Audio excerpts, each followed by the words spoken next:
Hello everyone, I hope you're all enjoying your Friday evening.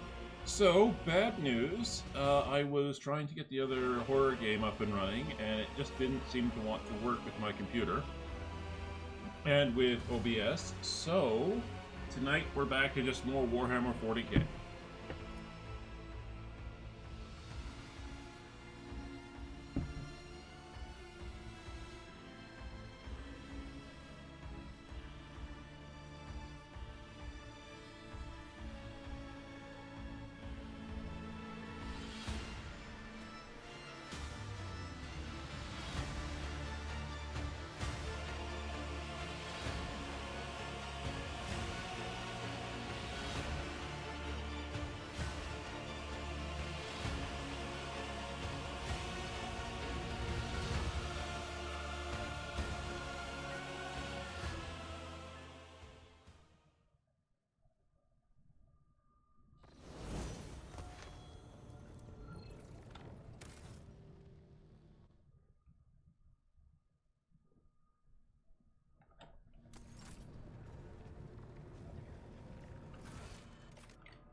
Oh!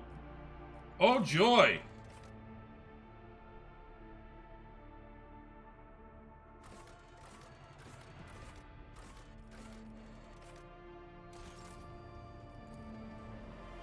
Well, before we do anything,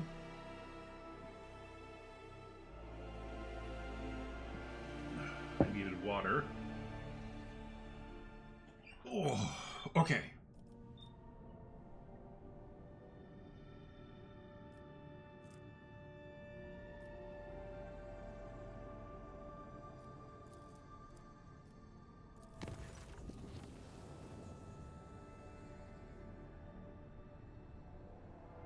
My apologies, Lord Captain, but I have been delivered an urgent report. Cargo Base 73G has received some unusual cargo, if one can call it that. The crew considered disposing of it, but not dare to do so without your direct order. The cargo itself is weaponry, intricate blades made of bones and living flesh. Those weapons, they keep repeating your name, Lord Captain, and claim their moans in their moans that you saved them from Kamarog. Next to them, the crew found a strange horned mask of Xenos origin.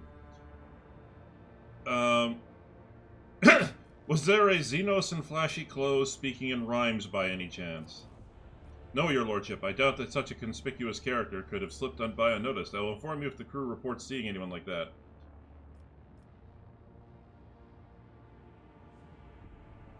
There is demand for such goods. Ranged weaponry.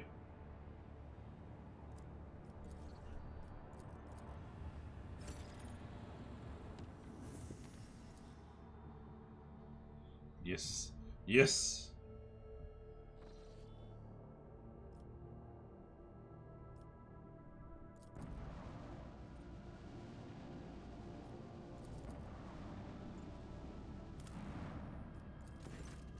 Offering up first machine god, the auger operators turn their blessed optics towards the very epicenter of the raging magnetic storm. In spite of the thick haze of static covering the auger's picked visors, something unexpected appeared.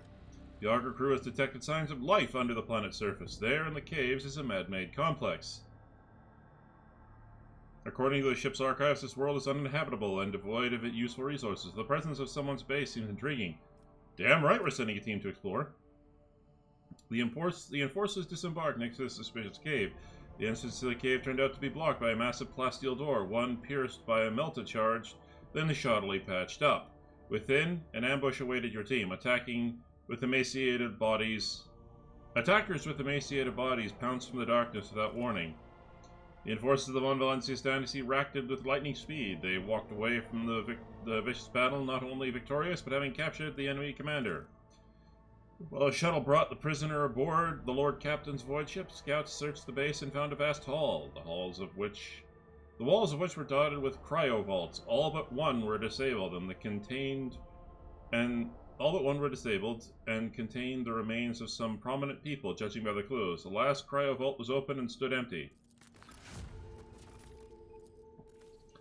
In addition, a curious machine was destroyed during the battle. A further inspection would show that this is a very contraption responsible for creating magnetic storms blanketing the planet, concealing the cemetery from prying eyes. Its machine spirits extinguished forever, the tech priest still managed to extract those parts that still had value. Examine the cryovaults. Okay, it reported that the machine spirit of all the cryovaults are healthy and obedient, excepting the one living within the open sarcophagus. The machine spirit is in terrible condition and affected by great madness, muddying its algorithms.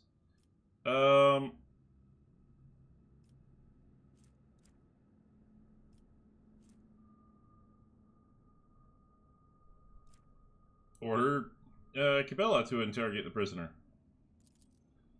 In the hours that follow, the captive became fully aware of how sophisticated and ruthless the blood-spun web can be in its quest for the truth. Under torture, the bastard confessed to belonging to the cult of Saint Drusus. He and his brothers and sisters were tasked with guarding this strange cemetery and preventing anyone from entering. He equally could not hide that the unfortunate inhabitants of the cryovaults were killed by his people. Alas, that was his last confession as the harsh interrogation finally took its toll. Oh!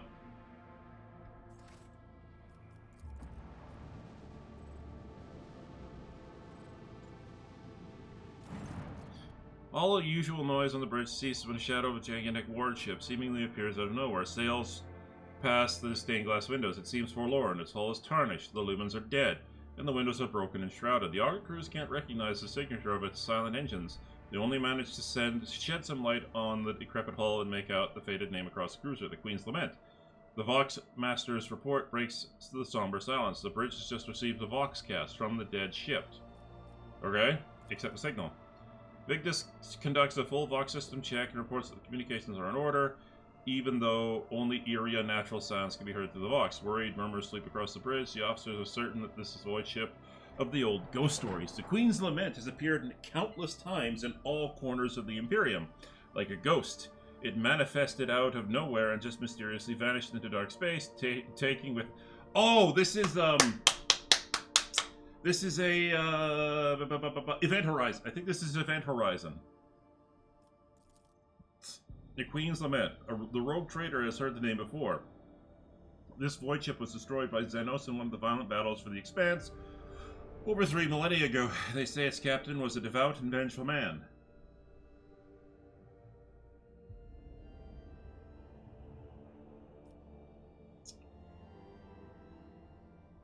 Nothing ventured, nothing gained, sent scouts. The shuttle carrying the soldiers docked at the Queen's Lament without impediment. Using the disparate blueprints of other Imperial cruisers, the scouting party sets out to the bridge, following the dark, unpowered corridors, somehow retained oxygen and gravity. The nervous voice of the operator erupts through the Vox. The crew are still on board. What's this? Blurry silhouettes of people with torn off limbs, cut open bellies, and twisted faces are materializing and vanishing all around in ghostly flashes. The ghosts promise the unwelcome guests that they will stay on board the Queen's Lament forever. Raising his voice to a shout, the operator reports that his comrades are already dead, and soon it will be his turn. The augurs are telling a different story. All the scouts are alive and still moving forward.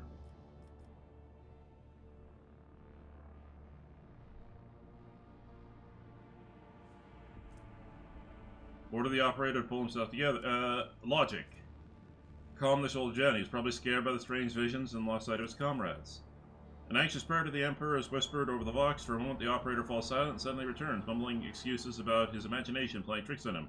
His comrades are still walking ahead of him, alive and well, and the void ship looks completely empty again. After a few minutes of silence, a child's cry can be heard through the Vox. The stuttering operator reports that friends and family members of the scouting party are blocking the way. The friends and family have all been taken by death. The soldier confirms that they are not seeing ghosts, but living people made of flesh and bone. The soldiers are begging the rogue trader to let them talk to their loved ones for a moment.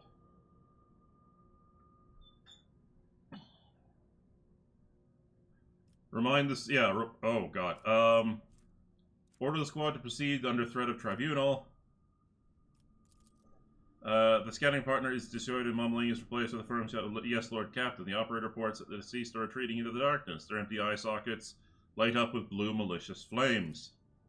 Half an hour later, the Vox comes to life once again. The operator flatly reports that the scouting party has reached the bridge. The cogitators are broken, so extracting any data from them seems impossible. The scouts have found a strange object in the captain's chair. They can't describe it, only saying that this shouldn't be there. His usual flat voice is devoid of in his usual flat voice, devoid of emotion. The operator completes his report. The way to the bridge took 16 hours and 41 minutes. The soldiers are exhausted, and would like some time to would like to rest for some time. Confused, Vigdis noticed that only half an hour has passed outside the Queen's Lament. Order this. Order them to retrieve the unknown. Nah. We don't fuck with the war. Yeah. The object doesn't matter. Get out of there immediately. A sharp intake of breath is heard over the box as if the operator is going to say something, but nothing happens. The transmission is filled with lingering silence, then someone's frantic sniffling. A blood-curdling scream, and a heavy static. Then the officers aboard the flagship come to the horrifying realization that the only thing left behind the stained glass windows of the captain's bridge is the uncaring vastness of space. The Queen's Lament has disappeared unnoticed, taking the entire scouting party with it. The story of a ghost ship, yet again, has swallowed the souls of its The story of a ghost ship that has yet again swallowed the souls of its unfortunate victims will live on for many years in hushed whispers across every deck of the Void Trader's ship. I'm sorry, but I actually want to see how this works. Yes. I am now curious. I am now, and I know, this is role-playing, but this is just a simple side mission.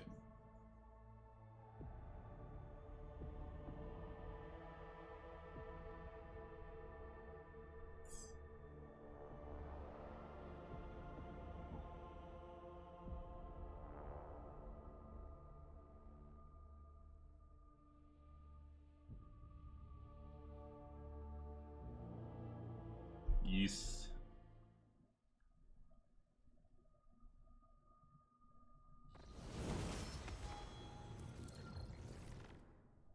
I do this for my audience who are curious. Oh, pardon me.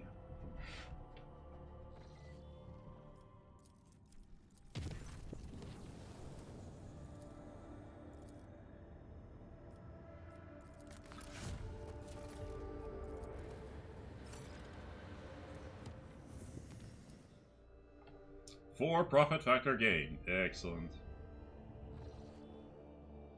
Very well, Mr. Kivagama. Foulstone. Janice. Lord Captain, after decompression of Lady Theodora's... after the decompression of Lady Theodora's secret workshop on Kivagama, an epidemic of mysterious tech leprosy has broken out. Augments mutate into distorted forms, killing their hosts and machines. Even entire assembly halls break apart into fragments that devour each other, melding into grotesque and insane forms. The Omega-18 Manufactorum, the epicenter of the epidemic, is cordoned off, but the disease will burst out of there sooner or later. Now I wish to listen to the suggestion of my advisors. Eradicating the infection is our highest priority, but completely eradicating the Manufactorum epicenter would mean inflicting serious damage to our resource supply. This unit, I can propose another method of purging. However, the sacraments of the Omnissiah are available to me cannot be revealed to the laity. I ask that you please place your trust in me.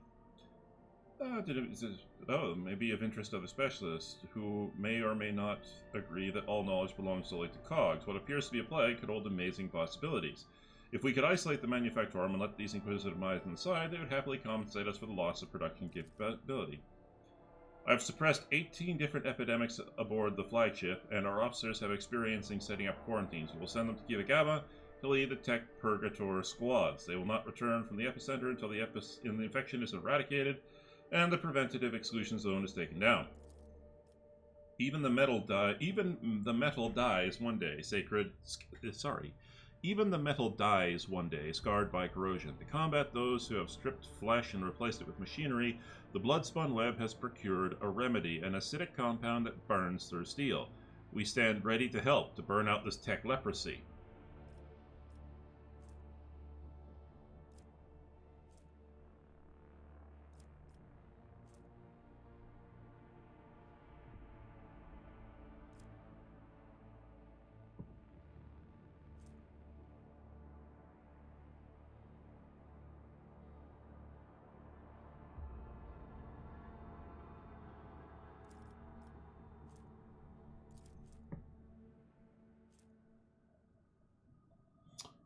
Oh! Okay, better shields. That's cool. The demise of metal. All allies deal 10% more damage to machines and targets with reject the flesh feature. Okay. Healer of metal. Enemies suffer minus 5% of their armor penetration. The Omnisci's favor with the vanquish. The Omnisci's favor is with the vanquisher of the tech leprosy epidemic. Okay.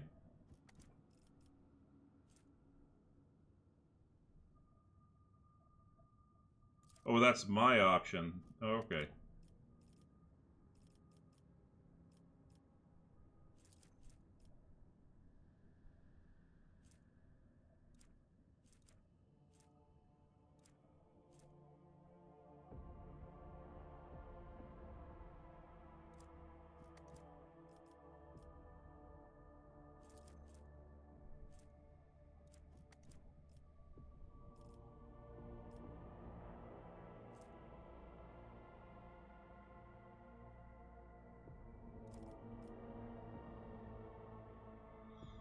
I mean, better shields.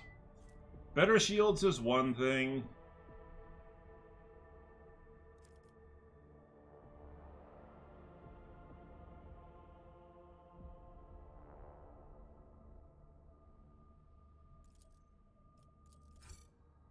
The tech priests armed with mysterious devices they assembled under the instructions of Pascal have gone to the bowels of the Manufactorum.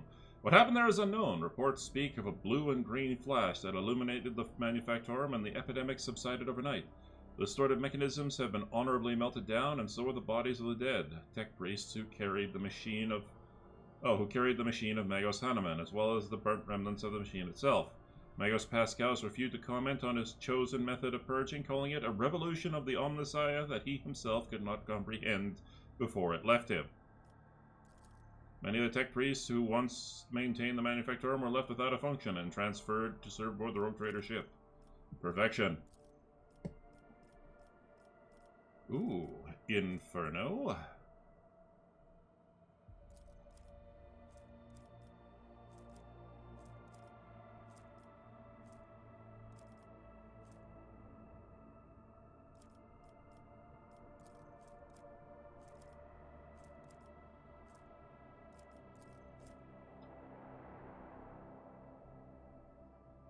Damn it! Titan Ford lance weapon. Damn, I really could have gone for that. But I didn't give them flawless servitors. Damn it. Okay, so what do I have here?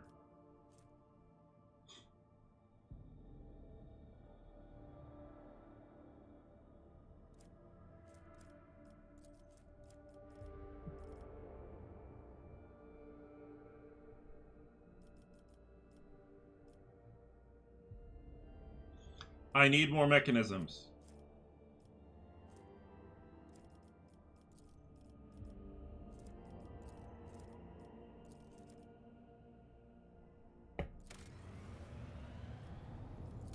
Janice, what is Janice gonna get?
Okay, I need to do better with reputation for Fellowship of the Void, and the only place I'm going to get that is back there.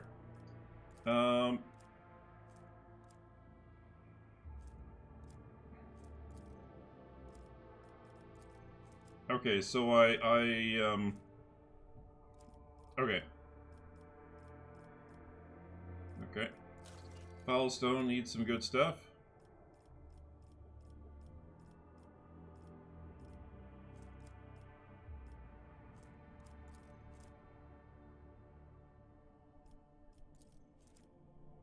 Right. Right. Okay, and, yeah, soon I'll have my mechanisms. Kiva Gamma is in the middle of doing its thing. Janus is in the middle of doing its thing. Darganus. Oh, 9 people. Nice. Oh. Decree on Diligence. Doctrine of Rationality.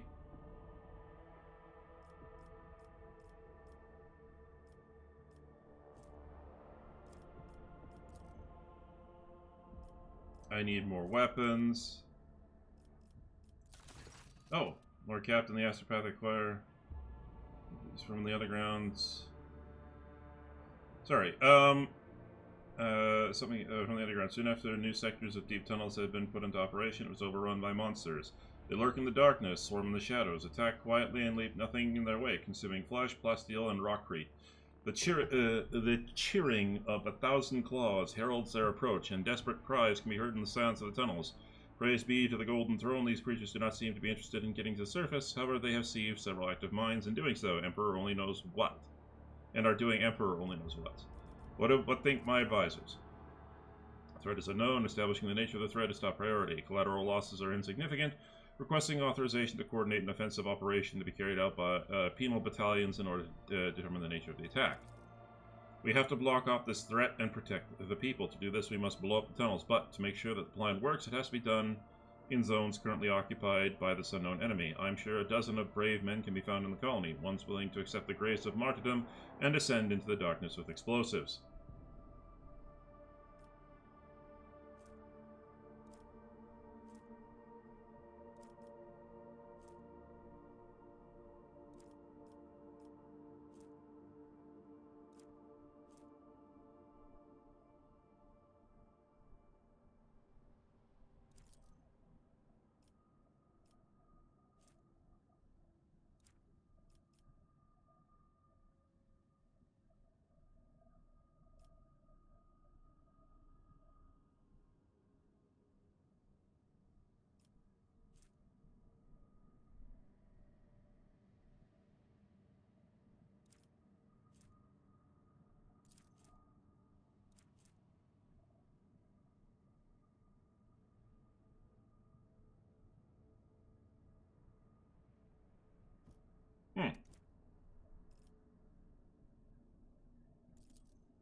Heed my words, for I ask that you kindle the flames of faith in your chest, against which no corruption can withstand.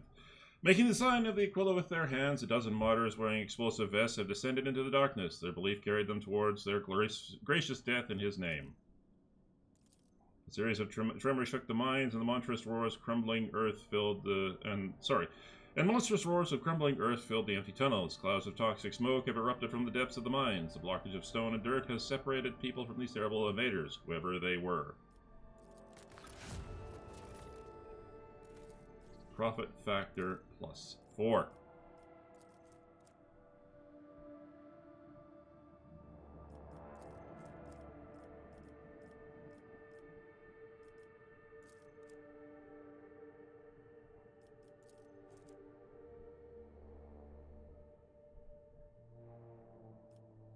Whoa. No. Navy whips.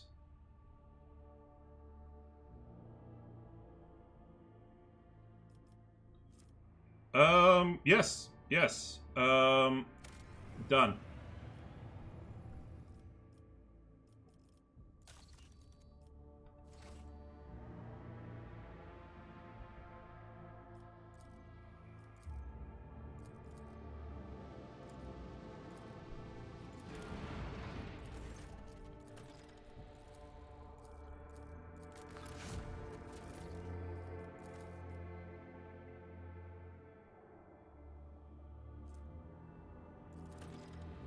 Under torture, the bastard is a cult to St. Drusus. Okay. I should have sent Cabela to do it, but, you know. I wanted to see what the other option. Alright. Let's do this. Artificial object. Come on.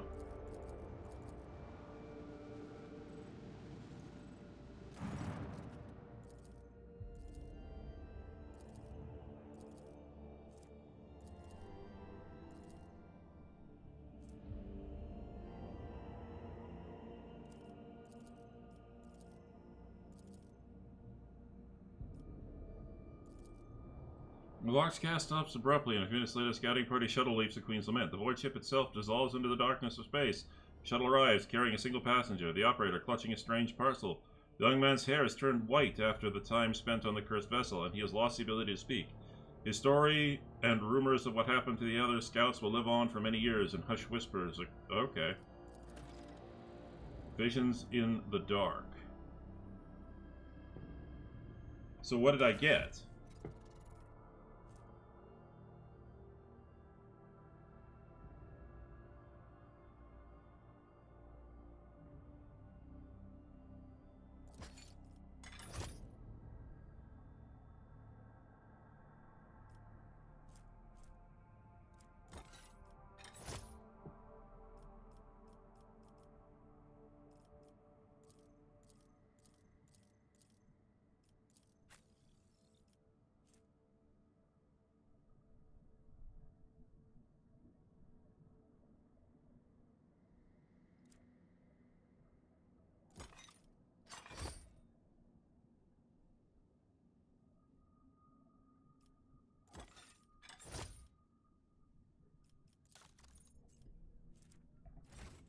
Alright.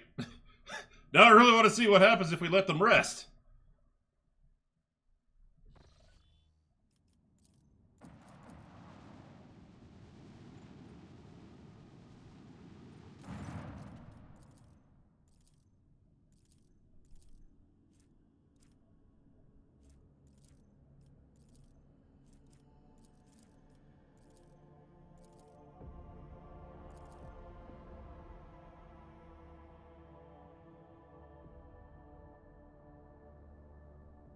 A strange parcel left by someone in one of the empty seats. The story of the ghost unholy relics.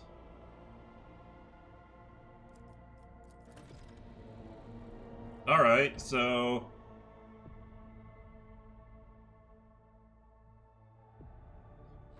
Alright, okay, I know what ending I want.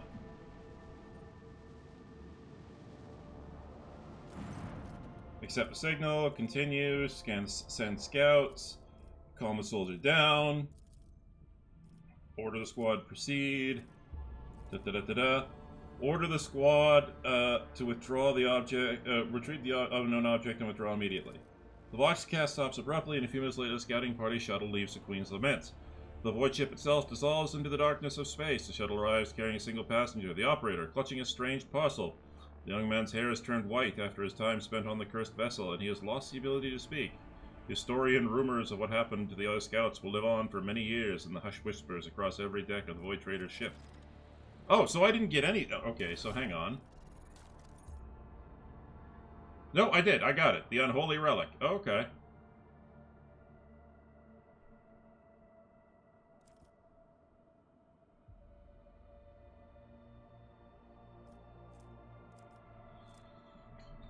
Interesting.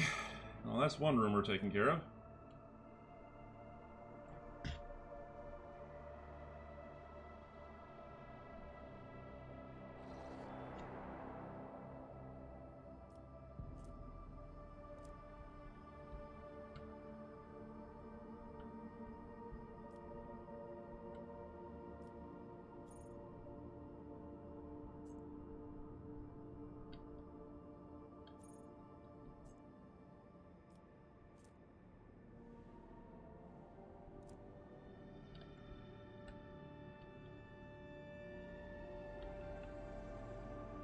So it doesn't look like any new systems showed up, I don't think.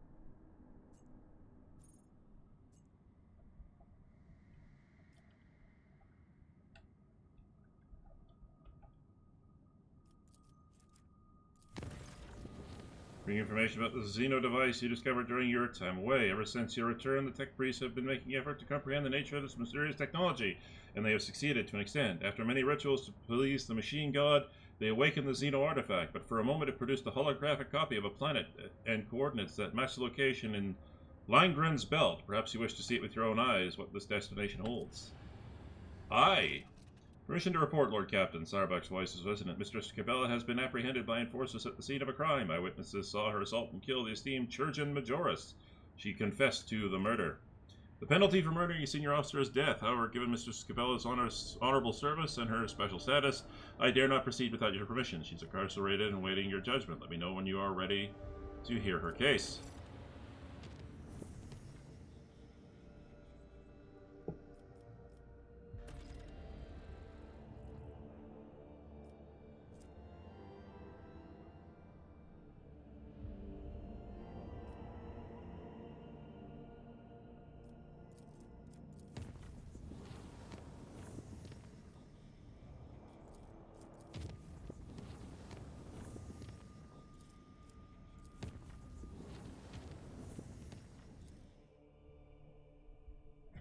All right.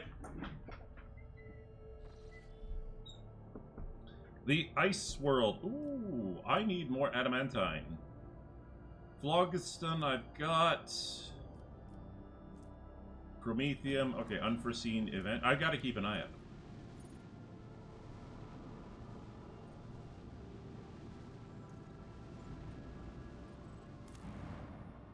Unforeseen events.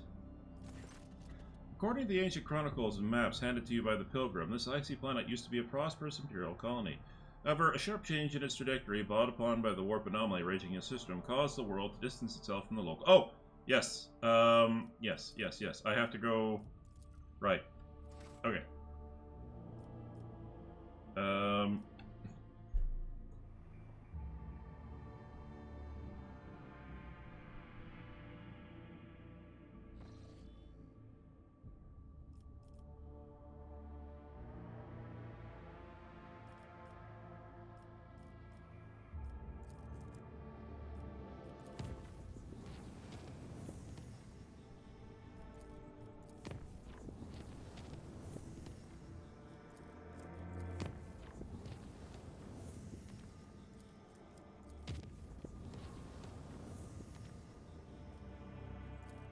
Ah, good. More adamantine.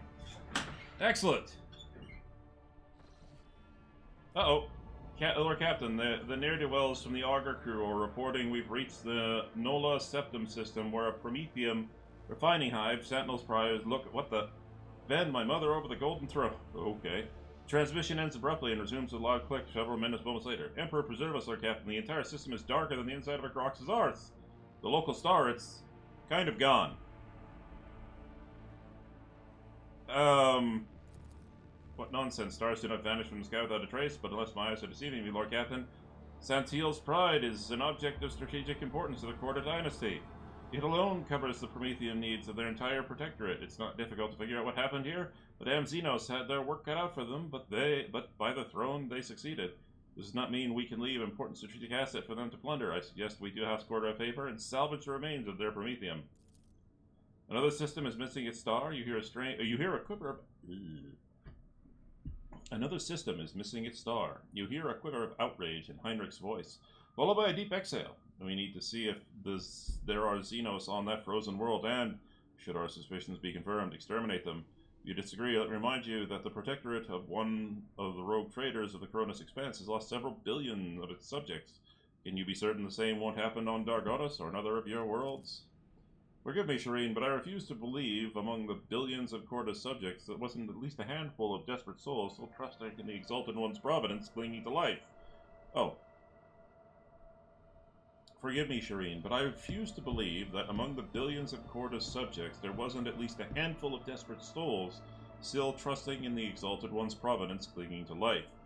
Who will become their salvation if not you? Thank you for your comprehensive report, Ravor. Victus takes over the channel, her vexation showing only in the force with which she clicks her vox. Apologies, Lord Captain. As the esteemed Master Helmsman just stated, the Augur crew is troubled by the anomalous absence of a star in the heart of the system. As for the Hive World, I'm afraid it's forever lost to the Imperium, as are the lives of billions of its children. Yeah, I would also like to point out, once again, if the star, the center of gravitation in this star system, is gone, these planets, which by the way are traveling at several, hundreds of thousands, if not millions of kilometers per hour, they're not going to stay in a circular orbit. No, they are going to go whee off into space. Why would I? Why would I? Okay, sure.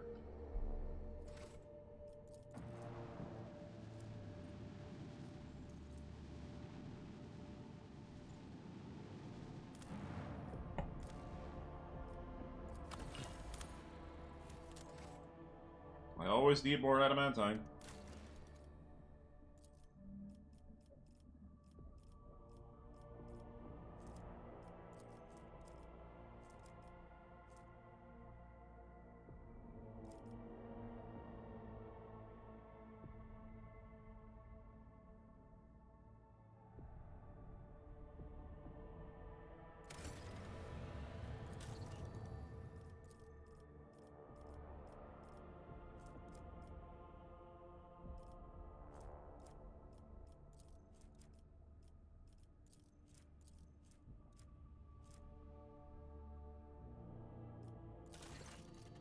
Lord Captain, a strange anomaly has been detected on Kiva Gamma. A series of orders defined as Procedure O-C forced itself into the production algorithms. The servants of the Omnissiah define its execution as status as most sacred, and therefore allow its instructions impeccably. In just one cycle, cells were erected in all of the manufactorums, connected by cogitators, or more precisely, their computing channels. This network forms a pattern similar to those applied to the digital cells of the machine spirits. The OC procedure commands Magi with an above-average psi receptivity index to enter the cells. Those tech priests who take their seats in the cells fall into a blissful data dream, where they listen to the binaric hymns, very similar to those periodically word from the work vox of Cubus Delphim. The performance of the Manufactorum has dropped. Many of the machine god servants have abandoned their posts and are pleading for the privilege of fulfilling Procedure 0-C, but enforcers have taken custody of the cells and ward these volunteers away from them. What is this?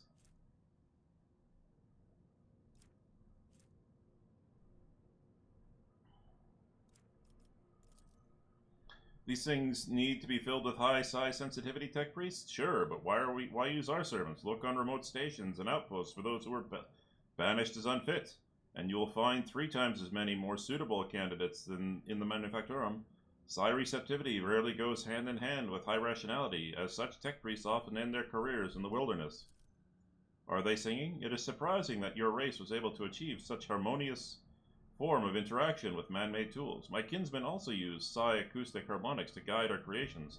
I'm not a bone singer myself, but I might be able to tell your servants of certain principles regarding how the universe sounds. I find this sacrilegious suggestion to be in breach of the Data Unity Protocol. A signal seemingly from nowhere that has highest execution priority? A perfect weapon for capturing the planet? It should be anathemized. I am ready to summon a cadre of competent tech sorcerers from the Inquisition.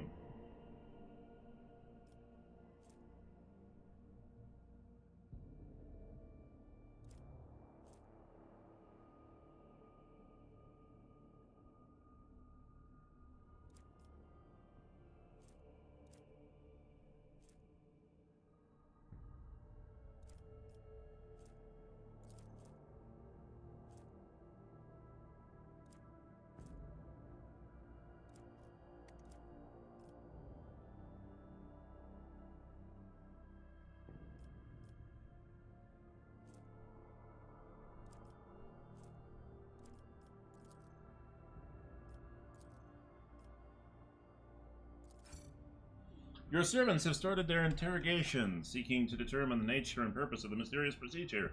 They have encountered ancient creations of data smithing, impossible in current times, and have been filled with great awe. They could not fathom the wisdom of digital archaeotech. The blasphemous research of Xenos knowledge undertaken as part of the interrogation has led to a series of heretical acts of creation. The weakened minds of the Magos sought to apply the secrets of the Eldari to their research. The culprits were servitorized, and the results of their work was placed in protected, forbidden directory.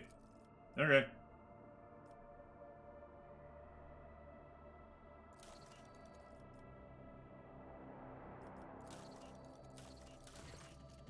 Lord Captain, the Crucible's great sculpting is underway. Foulstone is being transformed right before our eyes into a fertile world with lush groves and clean water. However, there is evidence that the Crucible has also created humans. From the mouth of the relic came several thousand people who, speaking an archaic form of Low Gothic, demanded to be given orders. They cultivate land, build houses, and production facilities with obedience, and in general have a remarkable range of skills and knowledge. However, it seems these people completely lack their own free will, and for this the monks have named them the Touched. The tech priests who served the Crucible came upon birthing vats into the relic. Built into the relic, the machine is constantly growing new, touched within them. There is a split among the believers, though many call it a miracle sent by the Emperor himself and want to quickly put the touch to work. A part of the population is frightened by these soulless creations born from the ancient machine. They demand the planet's learned men intervene into the great sculpting and find a way to stop the production of the touched.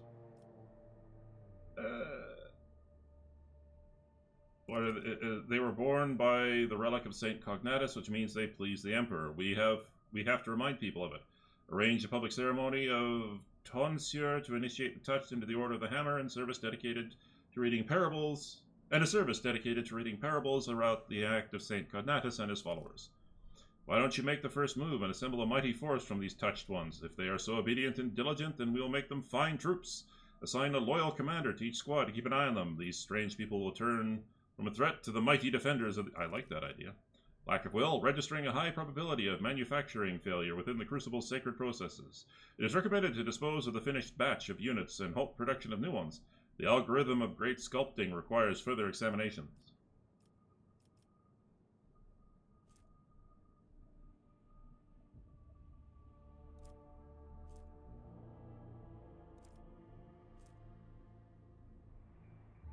You say what now?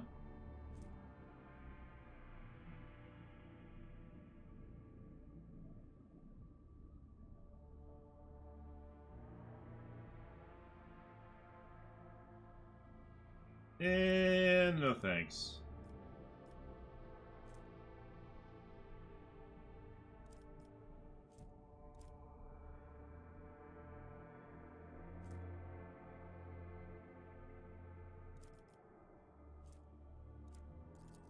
I will draft a detailed plan. Okay. Under the guidance of the brothers and sisters of the Order of the Hammer, the Touch carried on with their toils, cultivating the land and building new settlements. The public induction of the Touched, along with their diligent service, eventually solidified their image in the minds of the people as the executors of St. Cognatus' will, sent down to the faithful to ease their burdens with the great sculpting. Any concern about the Touched possibly posing a danger were completely dispelled. That was fast.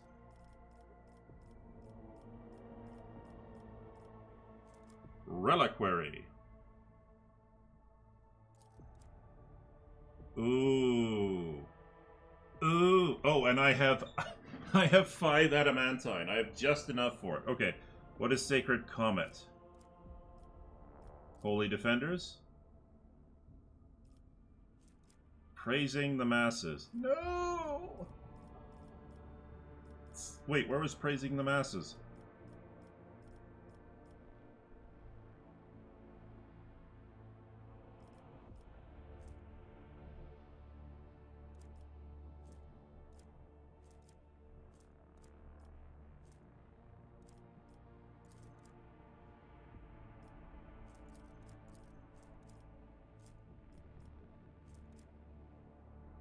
I have so many people.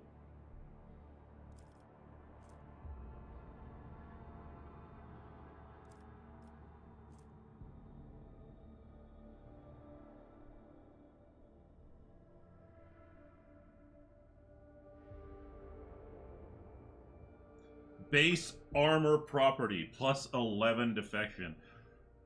Okay, where is Praising the Muses?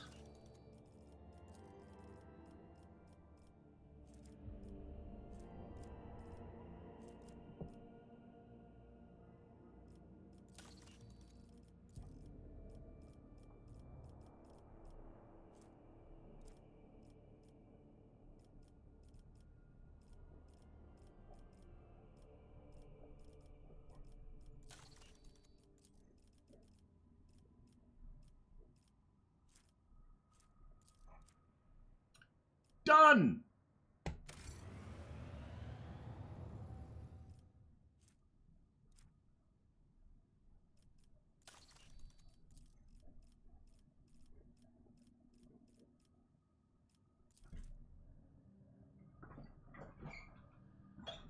I don't need powerful weapons. I need good armor.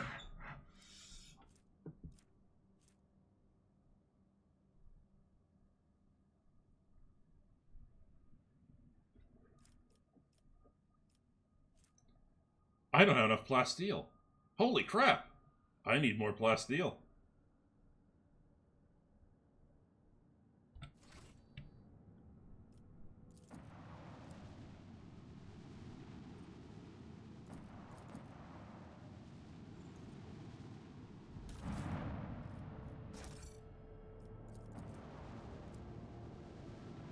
Just swing around. Wing.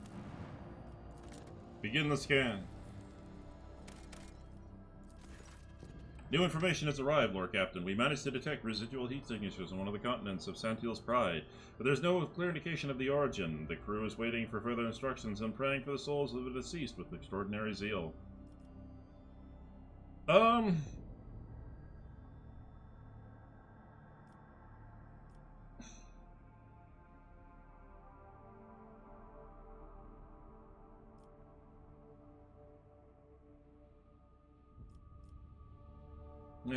Yeah, dispatch rescue teams to the world.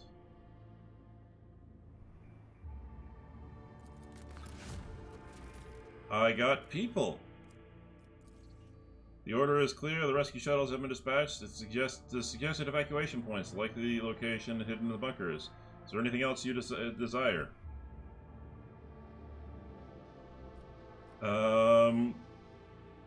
Start extracting promethium immediately. We must begin. Yeah. Okay. Let's not delay. Let's go down.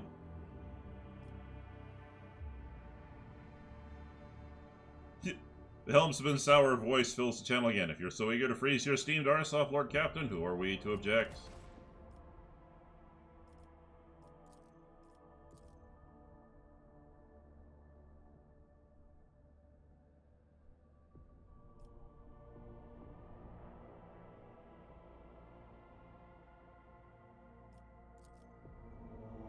Oh, I have to go to the trial with Cabela.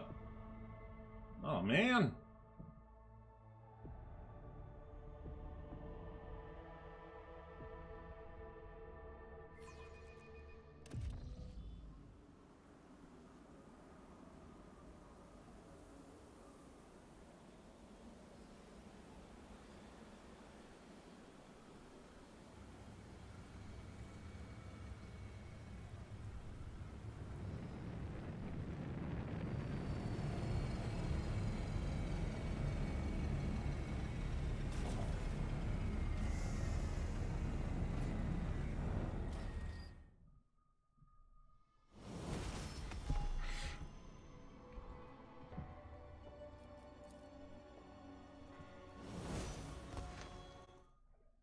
Ah, no, bad. Don't do that.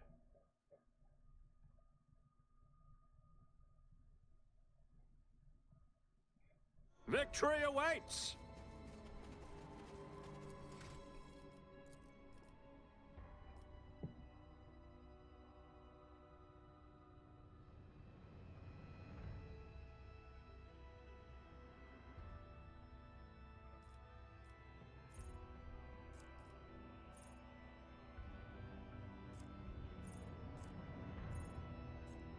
Wall of Rockcrete.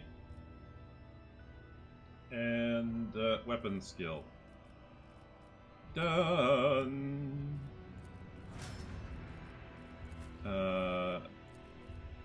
Argenta.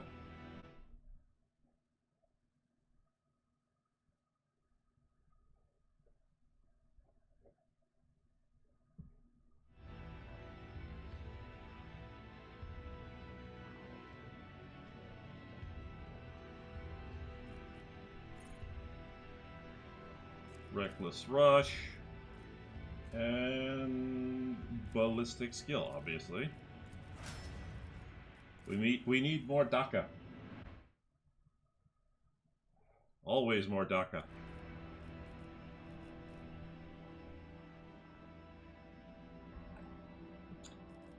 Intelligence and instant exposure, which gives me the next one of claim the bounty.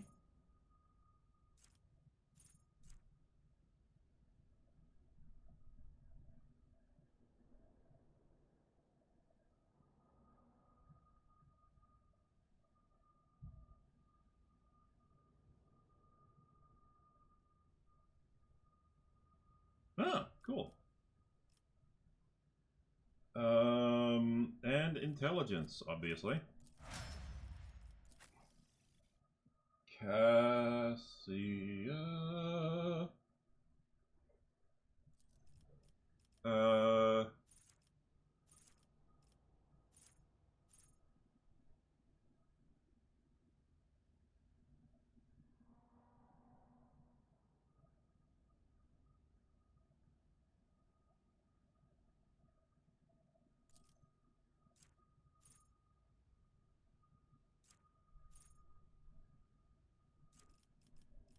And perception. Heinrich? Why did I bring Heinrich along? I should have brought Ulford. Whatever. He can always use some leveling up. He gets... I think he gets Reckless Rush. Yeah. And weapon skill, obviously. Oh, goodness gracious. I had forgotten about Earliet.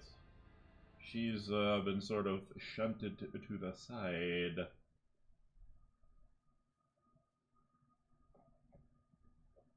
Oh, what was the last skill I picked with her? Perception? Next is Tactical Knowledge, then Lore Xenos, obviously. Cataclysm. And... oh, yeah! Keep your distance. Then Perception. And Improve Tactics.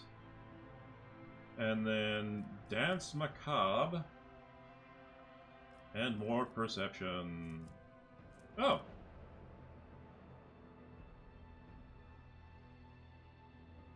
Well, since I can't get her more Perception, I will take Ballistic Skill. Thank you. We're gonna have to go do the Kibella thing soon, so... ah! I'm zoomed in. Way too much. I won't tolerate weakness.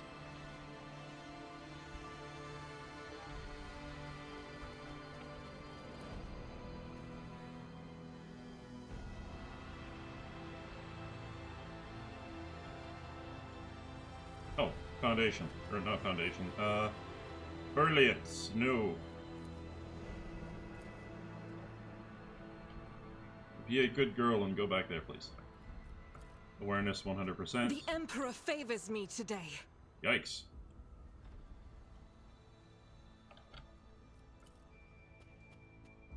Never doubt me.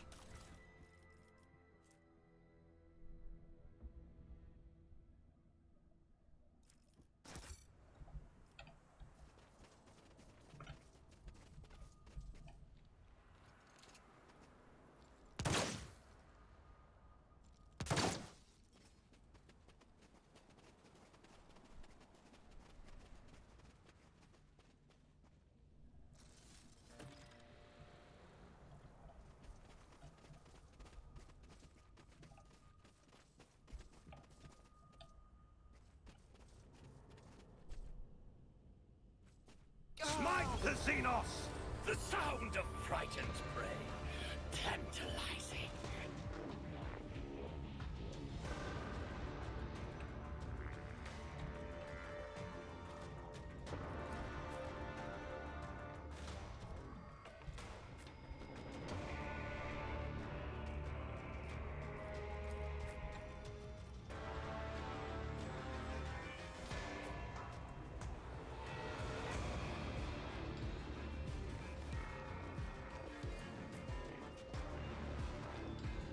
Let's do it.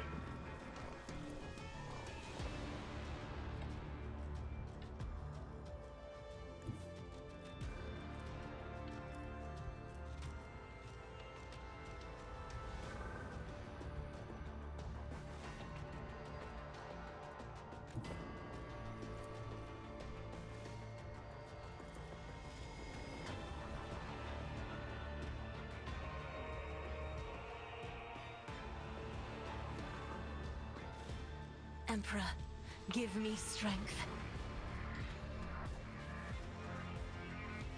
This way!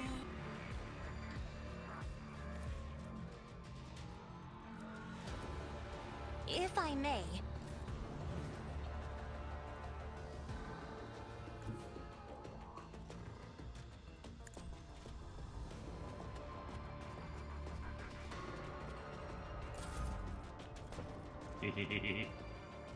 Oh no!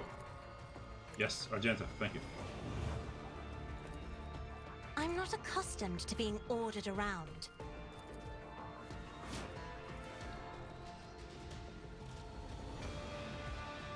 Doubt is for the weak. This is what is a prey. Eradicated. Power resides in the will of the righteous. I'll do it.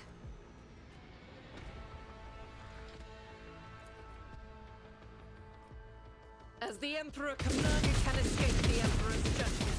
High momentum. Thank you. Yeah! In the name of House Orselio, I shall prevail.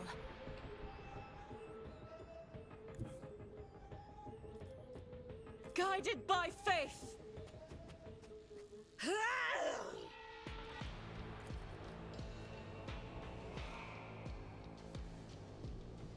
I'll do it. As the Emperor commands. This is why I do.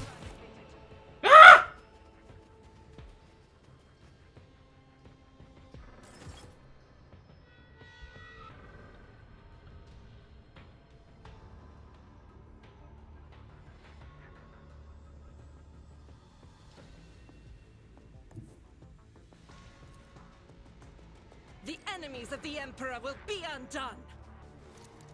None can escape the Emperor's judgment. I'll do it. As the Emperor commands, each strike is a prayer.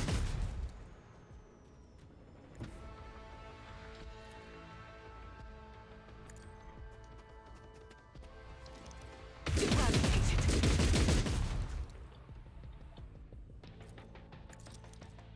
This is why I was chosen. Doubt is for the weak.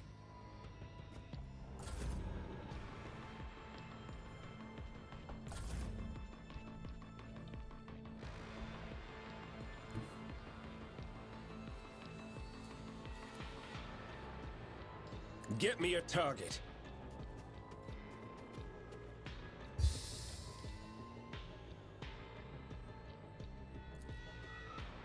For the throne's glory.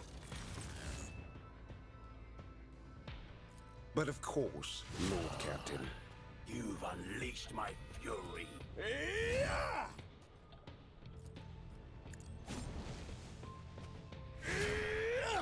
A work for a flesh crafter. Your misery is my treat. Kemorak. High momentum.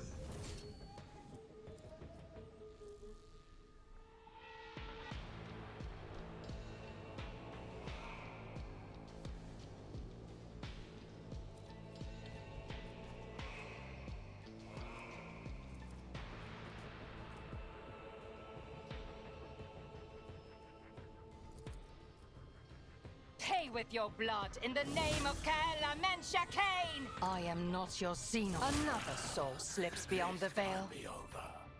You cannot force me, Elantak.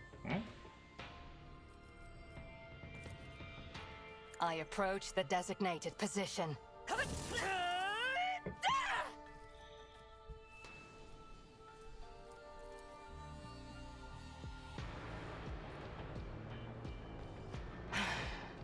if I must.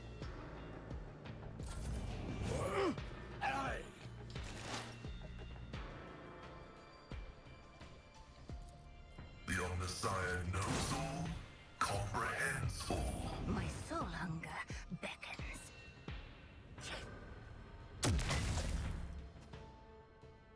You'll regret this.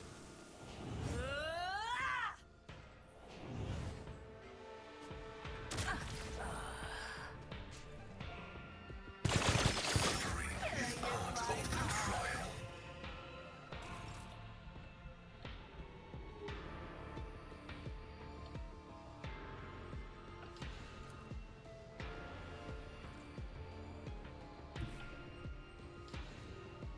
I'll do it.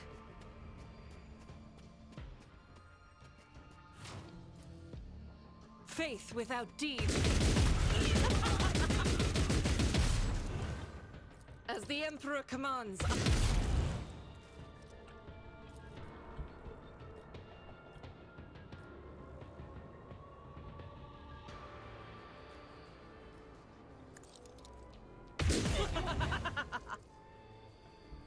That is not the Emperor's will. Yeah, I'm sort of out of options here. They kind of came up and went for a little bit of the bum rush. I got kind of bum rushed on this one. My tactics are flawless.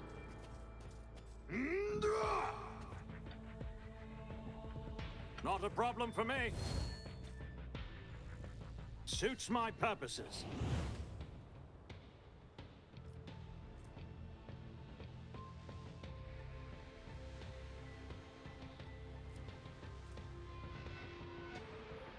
Nothing I can't do.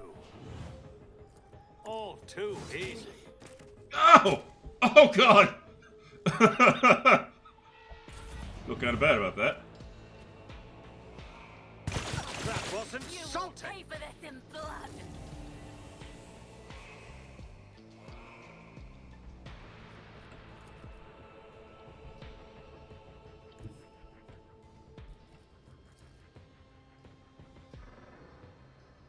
Me? If you insist, Lord Captain. Your reckoning is due.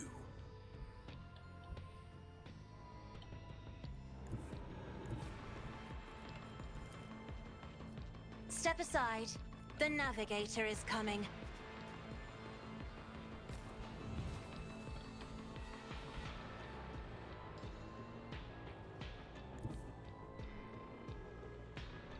I should be able to make something of that, yes. No! I am a navigator, not a servitor.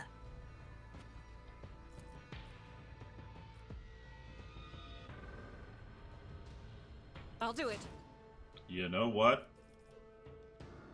I fucked up my movement, but I'll take it. But you!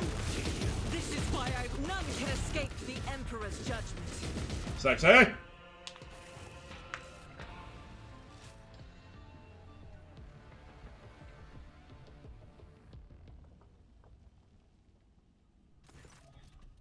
The quivering figure, wrapped in several layers of tattered cloth, is pointing an old laskin at you. Who are you? For the name of God, Emperor, keep away from me. In other time and place, I would immediately demand you cut the peasant down for such an outburst, and yet it pains me to see his mind is so tightly constricted by greenish-black thorns. Never have I seen such a frightening color. This person, this hive, everything here is drenched with despair. I am Seth von Valencius, rogue trader. Who? You? You are one of the Star Children, right? I knew the Emperor could not have abandoned us. You have come to save us, have you not? May the throne bless your radiant souls. I am Vir, one of the few survivors on this dispossessed world. The elders have been waiting for a sign from the heavens for so long. Too much time has passed, so they died. But may he smite me if you are not the one. You will help the ones in need of salvation, won't you? Vir freezes for a second, looking at you reverently, and awkwardly shuffling his feet. You have saved my skin, holiest one, but my brothers in faith and misery were not as lucky. The living nightmares grabbed us the moment we stuck our noses out to the surface, trying to survive. I managed to break free and escape, leaving my friends behind. Woe is me. I am beside myself with shame. I am begging you, child of the stars, please save my comrade. Save. Veer falters and whispers almost breathlessly. Save Albris. I will take you there, even if it costs me my life.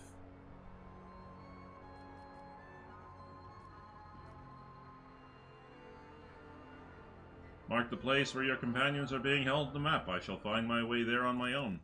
Really? If you say so.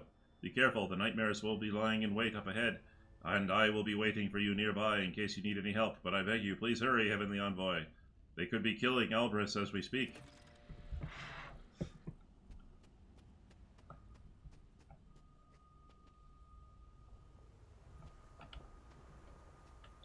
Well, hello.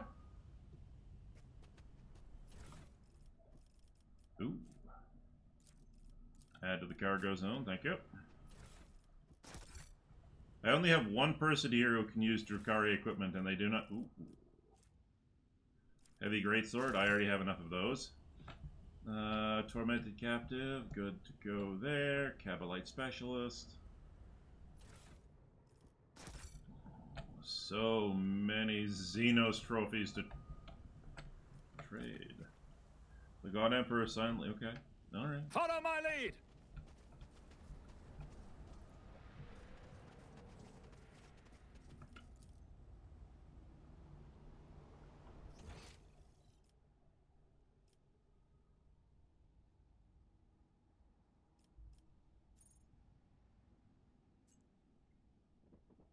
So we just came from... Oh, I see how this is supposed to do. Alright. Well, kill everybody.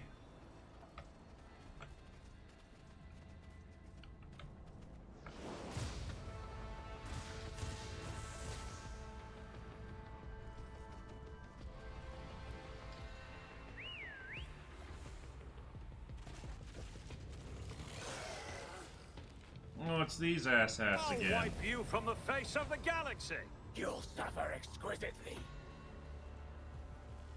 No! No, no, no, no, no, no, no! No, not Cassia. Cassia, you go here for now, okay? Seth? Seth, just block this direction off, please. Heinrich, well, you can fart around up there. Pascal, Argenta...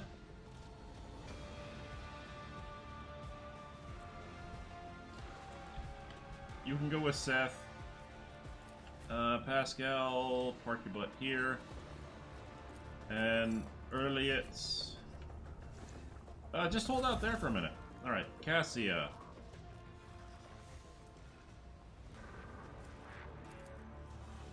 If I may. Do not dare ask.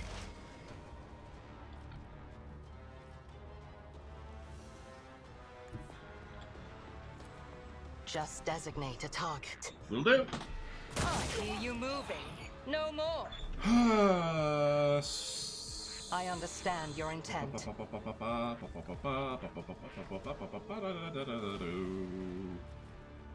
Yeah, just If pop it them one on the serves your side there, cause. please.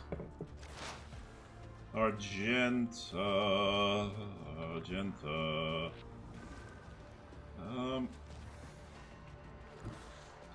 You should. Perfect. As the Emperor commands, I act. You, my Emperor! I'll do it. Faith without deeds. This is why I was chosen. I will not.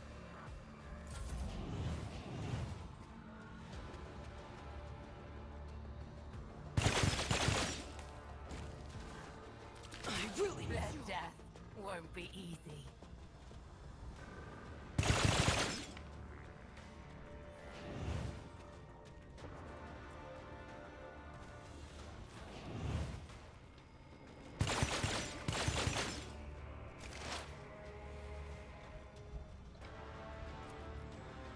The order is contrary to dogmatic protocols. This can't be.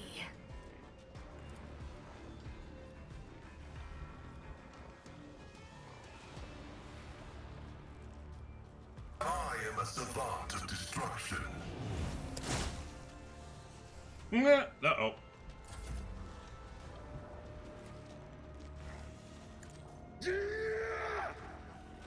Nothing I can't do. Absolutely not. Not a problem for me. Not my specialty. Pop him. Oh! Oh, it was everywhere! Heinrich? I Spank won't him. object to it. I will tear your heart out for this. Let's see to it.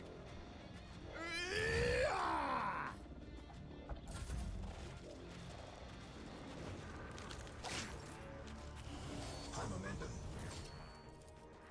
I'll paint your death in colors.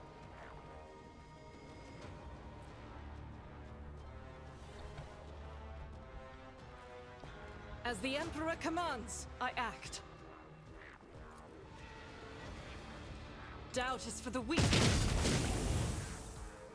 Okay. He just go pop. As the Emperor commands, I act. I'll do it.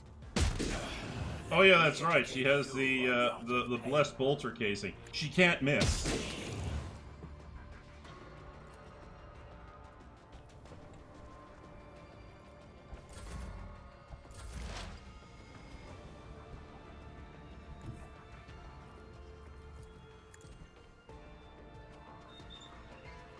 We two-rounded this. That was kind of silly. 1 HP dream. Well done. Too bad I have a free attack. I deal death with my hands. Suck it.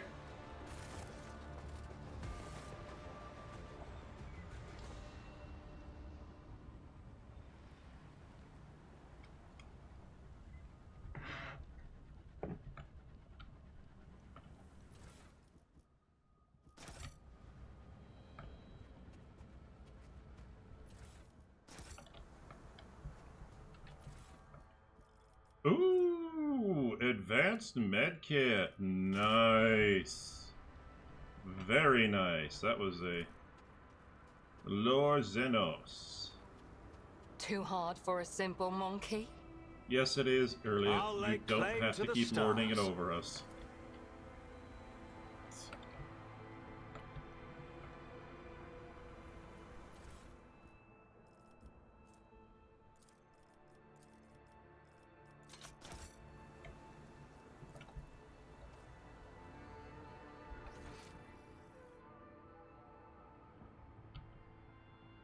Nothing escapes my sight.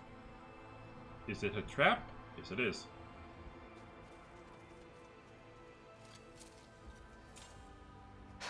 A trivial task.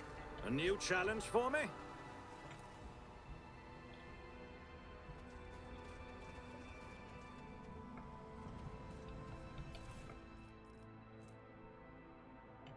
Hmm.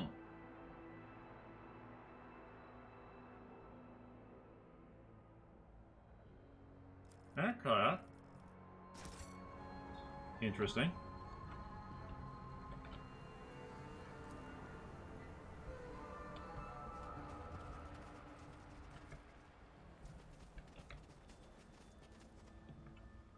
I need a Melta charge. No!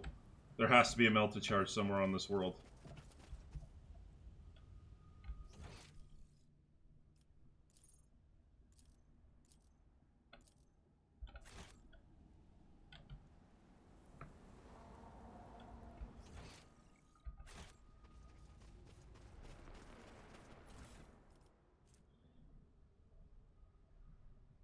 Hmm.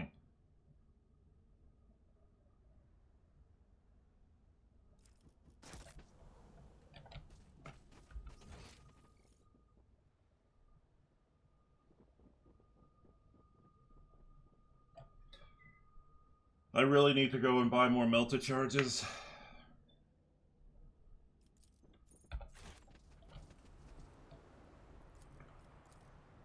Pascal, if you would. Explorator is blessed with multifunctionality. Melta charge, Melta charge, Melta charge. Sister Bergana from the Order of the Fabulous. Famulous. Oh.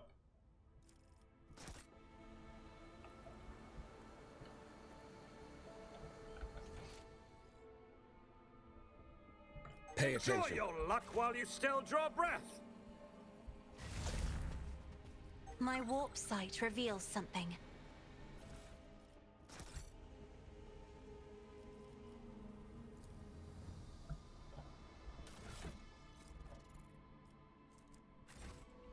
Keep a sharp eye.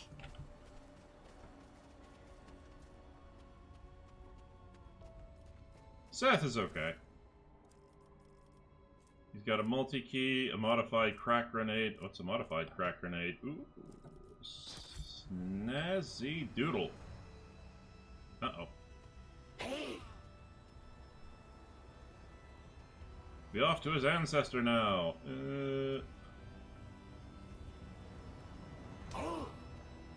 I grant him 2 dozen non-lethal wounds, so you will have time to enjoy his suffering.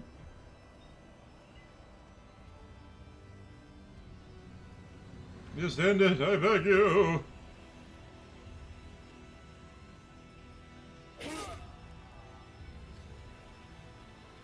Kill them. It's Kill them about all. time.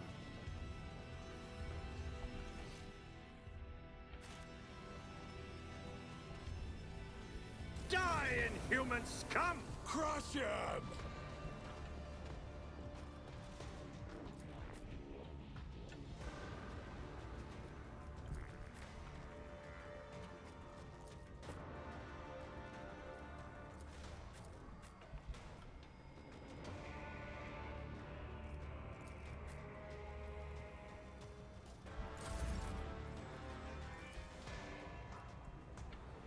Isn't this a job for the serfs?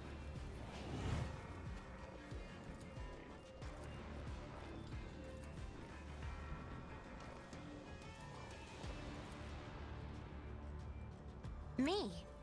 If you insist, Lord Captain. We are the bane of lesser creatures.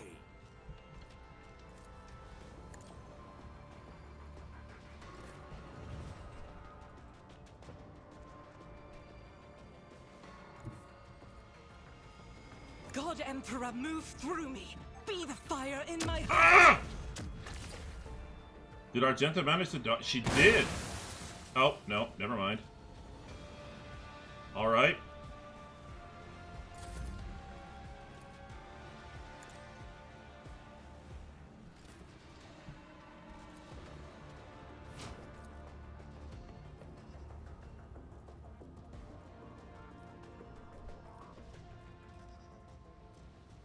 Faith without deed.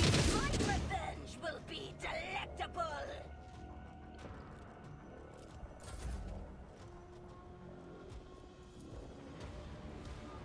I am a navigator, not a servitor. Me? I If screwed you the pooch insist, on that Lord one. Captain. Reading damage to Volk. Curse you, miscreant! Here we go.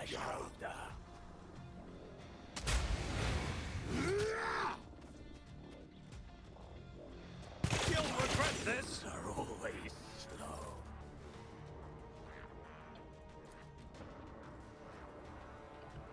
Doubt is for the weak. I'll do it. This is why I was chosen. Medusa As have the high Emperor damage commands, resistance. I Cool. act. Faith without deeds is for you, my Emperor.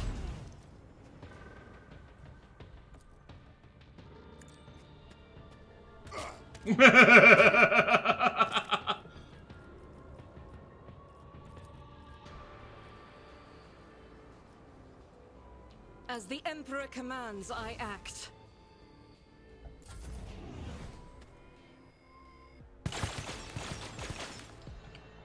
Let's get to it.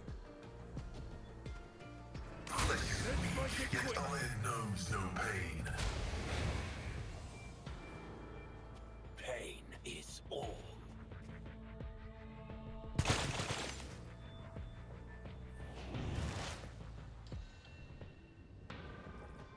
I am not your Xenos pet, monkey.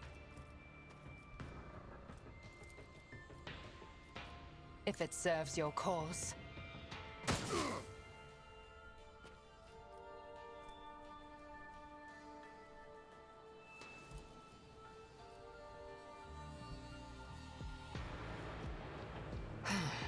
If I must.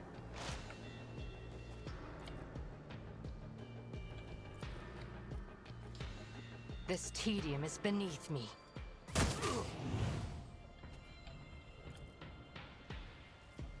I am not your Xenos pet, monkey.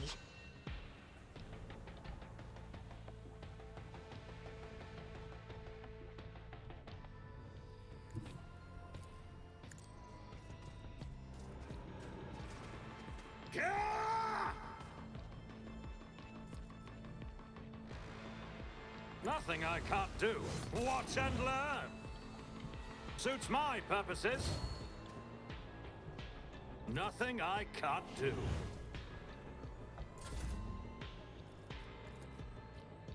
Naturally.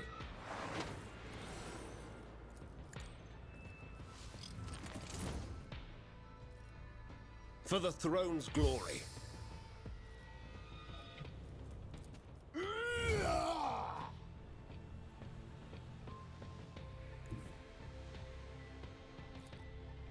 The Emperor is on our side. Nothing stands against me.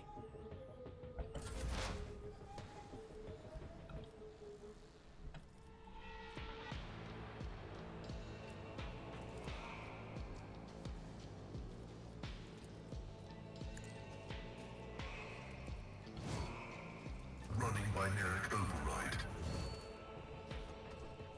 The scriptural prognosis is favorable. My vow is to serve. Missed. Oh well.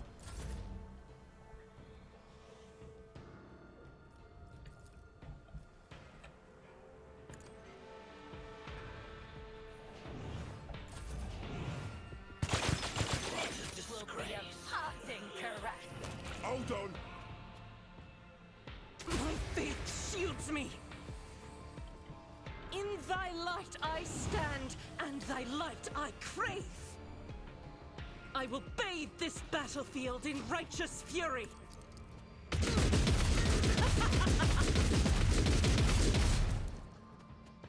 Doubt is for the weak. Each strike is a prayer. Running binaric override.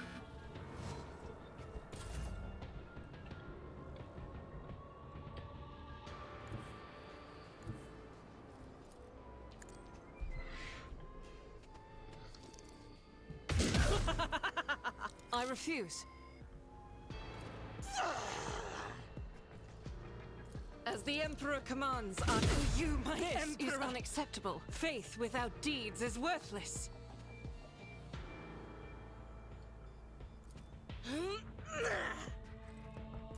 Out of my way.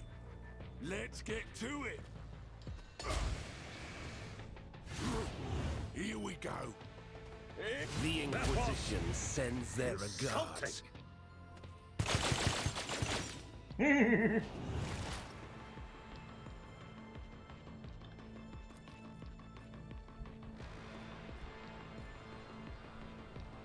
If it serves your cause.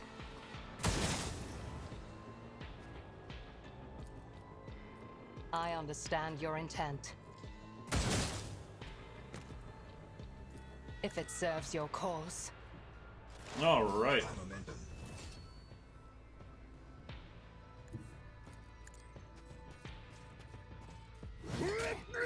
You are doomed. Yeah, and you're fucked. What's your point? All too easy. Suits my purposes.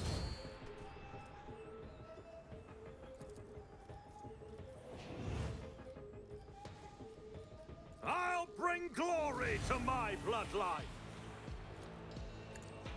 Let the true master inflict the pain. Opposing me was your biggest mistake. I shall not fear. Nothing of value has been lost!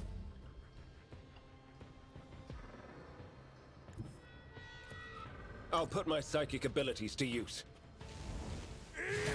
I'll return the pain tenfold. Let's see to it. Alas, no.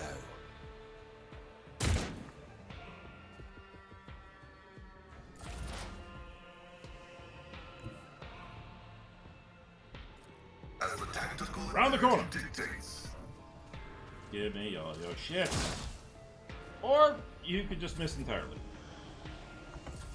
My mastery comes High momentum. Rejoice can't in miss. battle! None can escape the Emperor's judgment.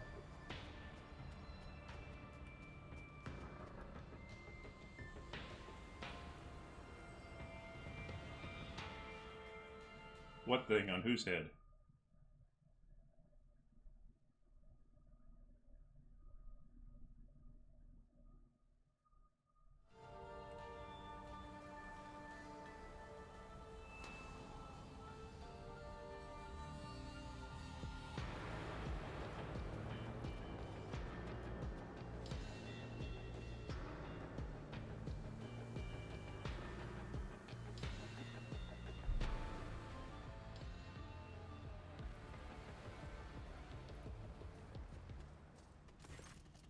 A strange meaty growth the size of a human head is clinging to the skull and neck of a man.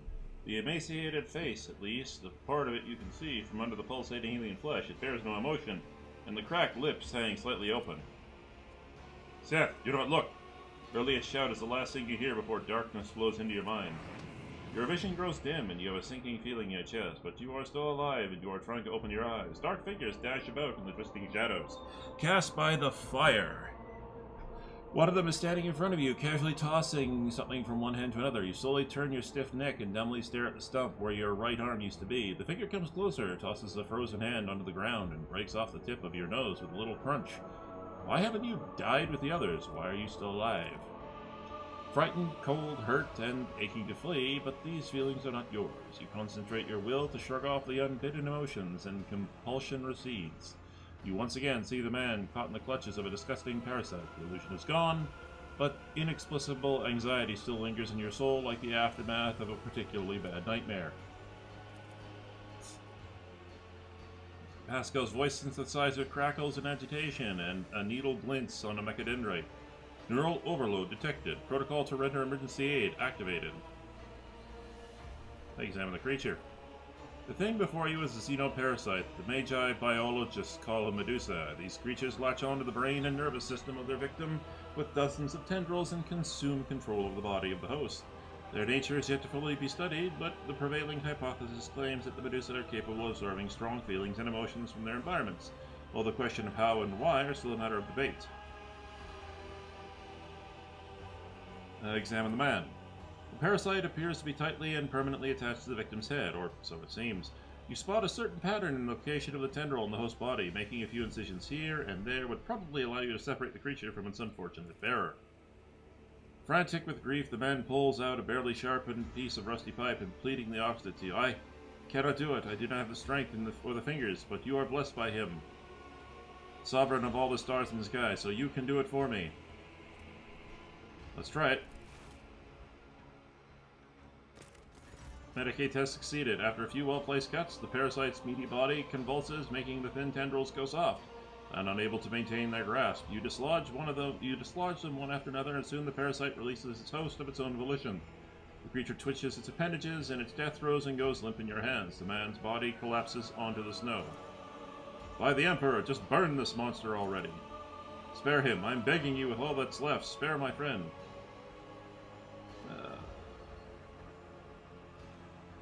Why would I take the parasite's body to the void ship? The parasite is dead and is no further interest. You let it go and the small body hits the ice with a sickly squelch. The long silence is interrupted by the groans of the rescued man at your feet. He is still alive. Albris, you are saved! You are saved! The man kneels next to the limp body, clutching the man's motionless hand with his finger stubs. Still warm. Yeah, take him to the void ship. You contact your shuttle crew. I mean, if nothing else, Heavenly Envoy, today you saved the lives of the damned, who even their own star and the Immortal One chose to rebuke. How is this not a miracle? May fortune always be as gracious to you as you have been to his lowly servants. Saving the doomed.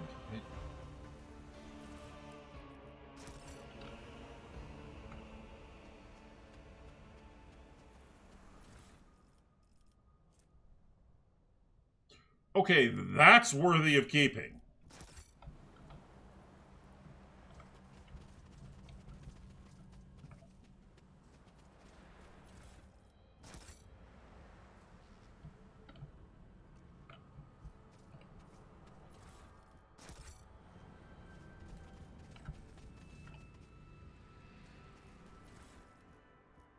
Observation report on Henrix Van Kalos. The unit's professional skills make him a suitable candidate for data interrogator servo skull conversion. I am proposing... No. I will have to decline your generous offer, Magos. I would rather keep serving the Golden Throne with my full complement of limbs.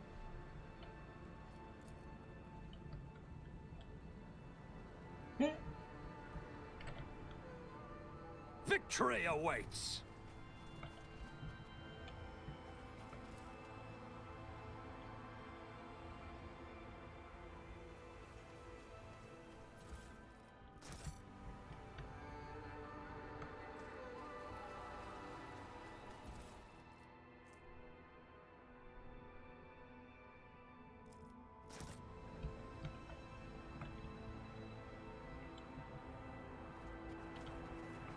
I'm still new to the art of exploring.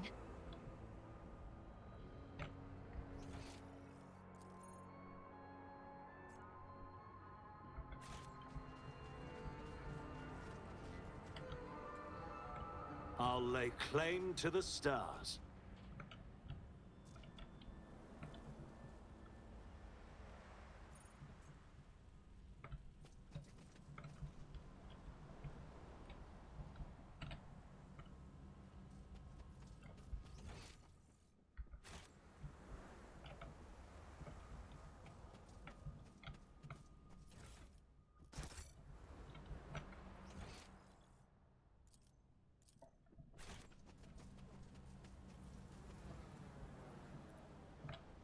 Must just be a glitch on the map. Okay. Follow my lead.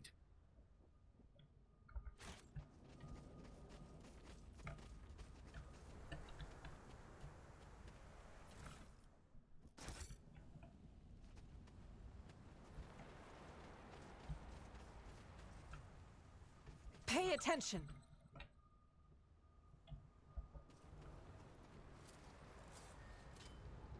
My success was inevitable.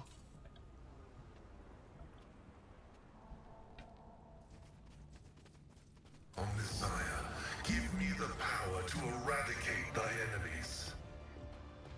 Time to die, monkey.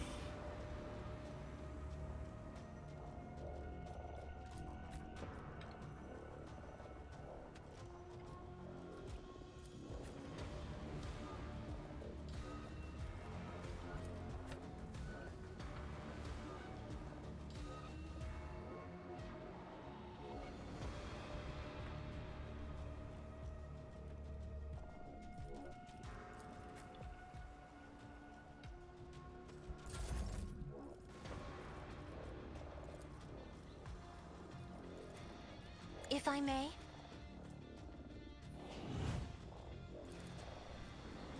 That is foolishness. Alright, let's see if we can't blast these boys over here. As the Emperor commands, I plan. This is why each strike is a prayer. Doubt is for the weak. As the Emperor commands, Take me I over. act. Yes! Power resides in the will of the righteous. That is not the Emperor's will. Eradicated. That's right.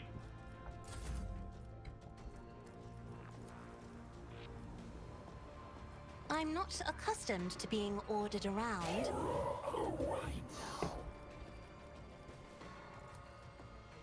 I am a navigator, not a servitor.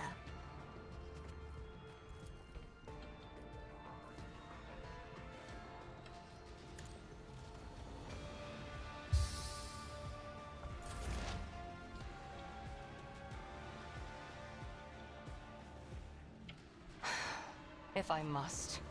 Pardon me.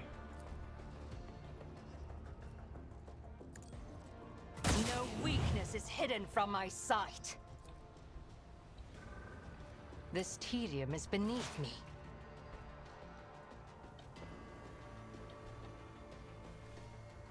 me. Guided by faith!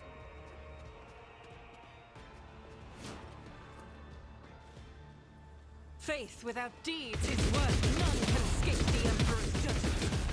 I will tear your heart out for this. As the Emperor commands, I act. I refuse. I'll do it. On agenda. Strike is a prayer. Be the good girl we all know you are. You, my Emperor! Let me educate you on the art of pain.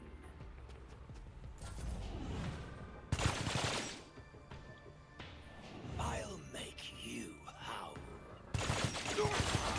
This place is about to break. You've unleashed my fury.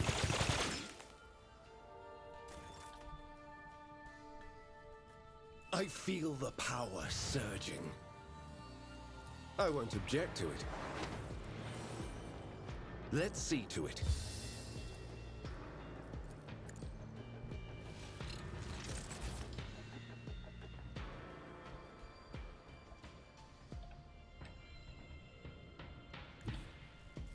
I need a foothold. Fire in the hole. A work for a flesh crafter. But of course, Lord Captain.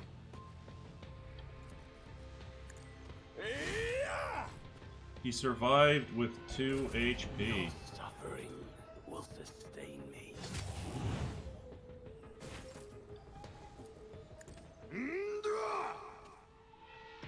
Already done. I'll pass. I don't have time for this. The Incubus.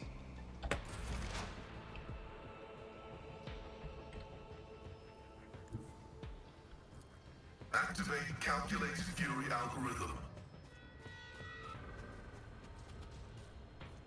You call this a strike? Request approved.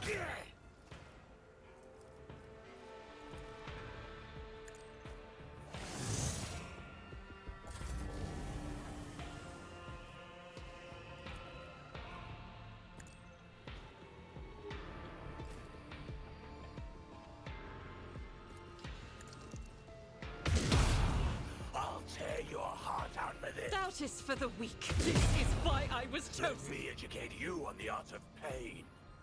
She can't miss.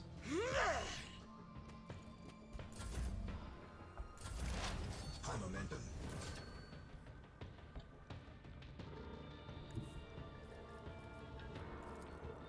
Swift and silent. Another soul slips beyond the veil. What a pleasure. I die. Yes, you did die.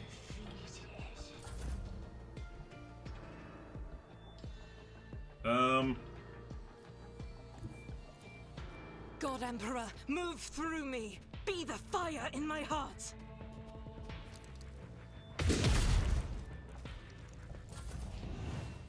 Insignificant value.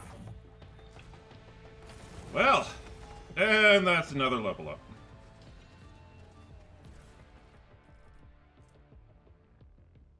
I'll hold on to that for a bit.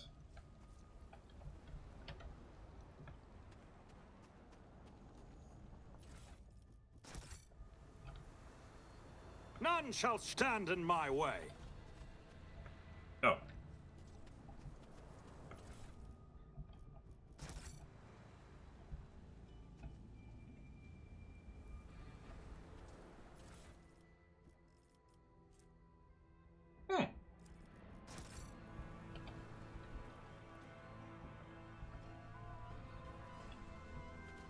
Cast your eye there. Too hard for a simple monkey. It's about time.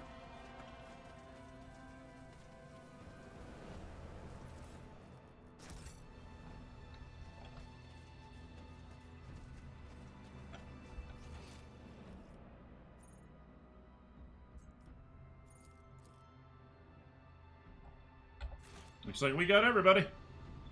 Let's get off this frozen hellhole.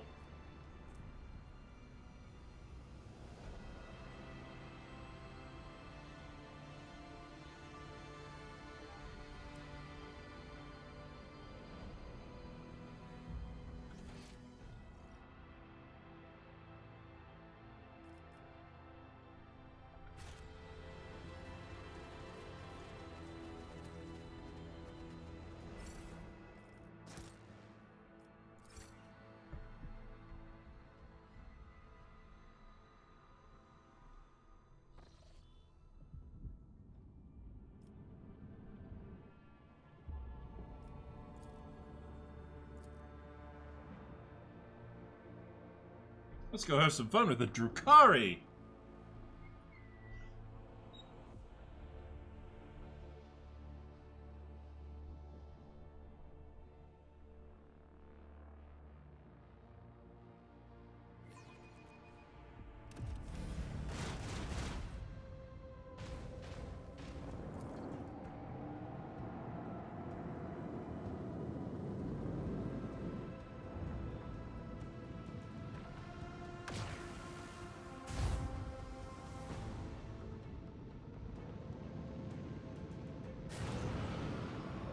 Leech torpedoes.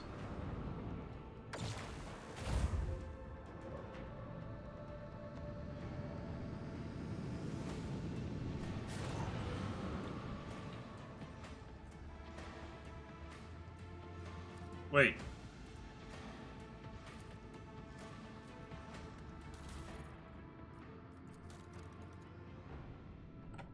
All my officers got unassigned?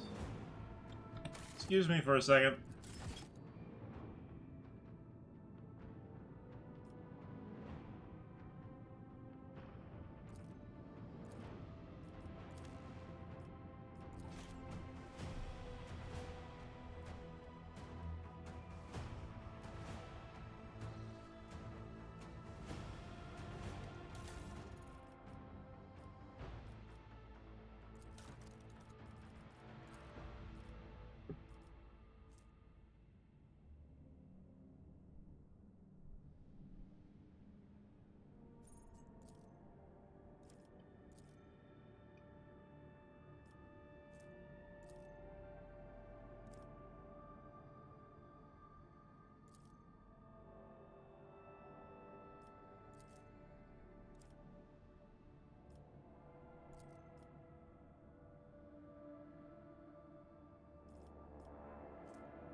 Deer is the only one who can do it.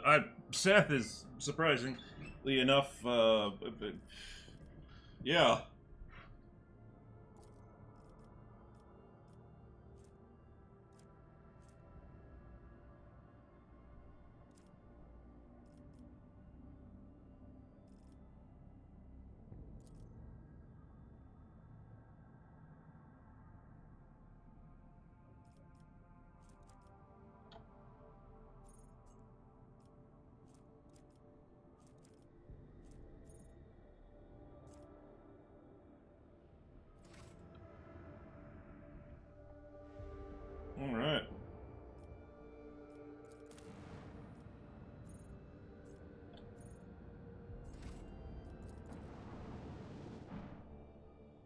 Now we can go kill some people.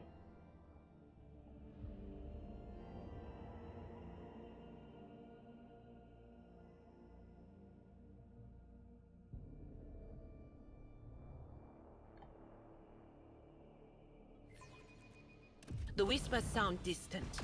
The future is uncertain.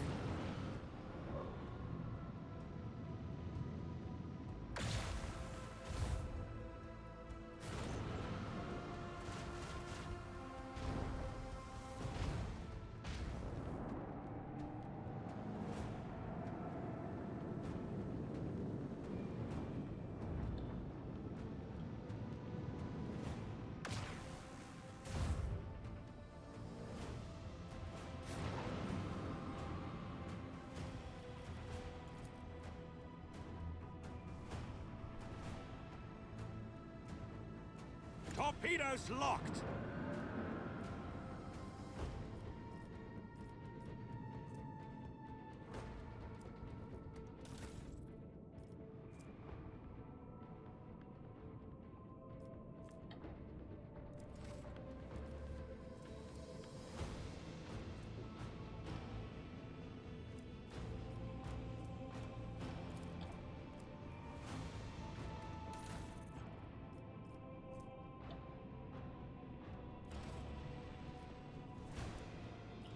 Strange. I thought I could fire,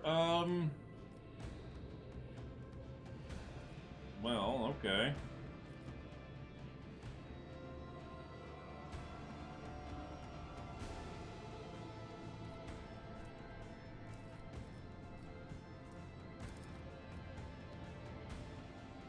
Macro cannons, volley!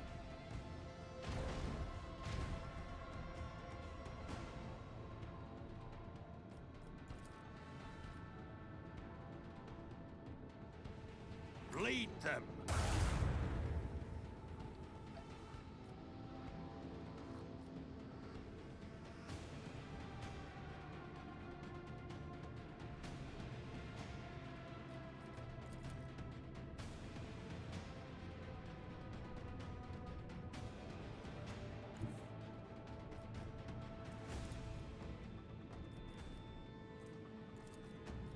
Onward!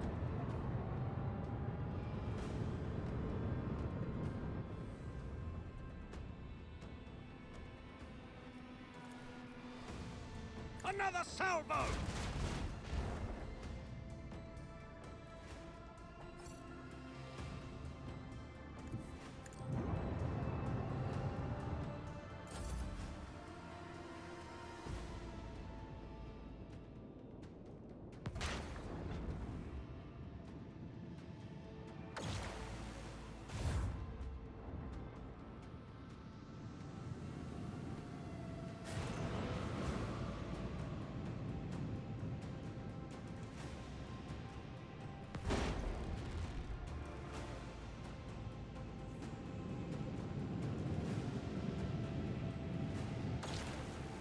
Well, there goes my Where help. we tread the unfaithful fall.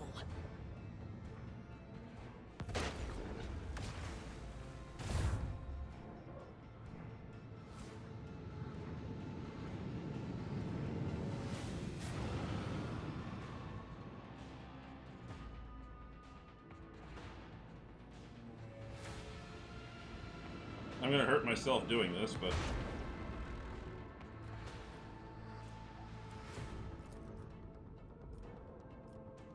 Fire right now! This one's going down.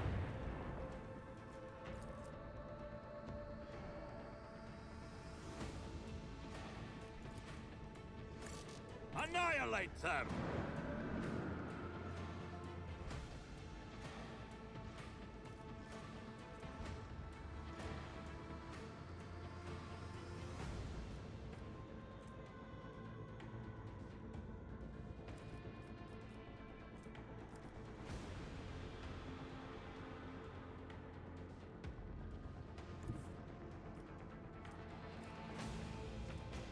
The time has come.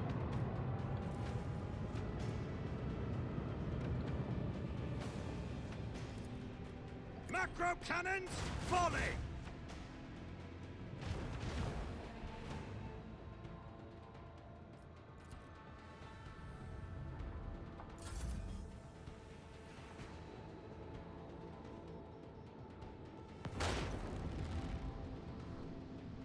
That hurts.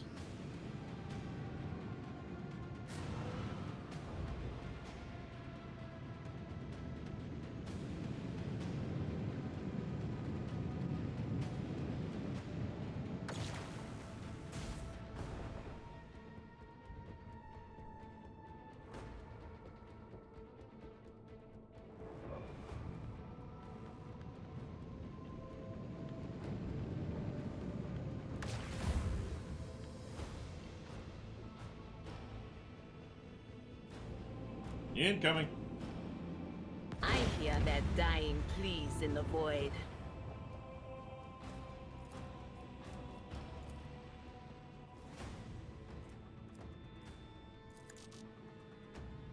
Torpedoes locked.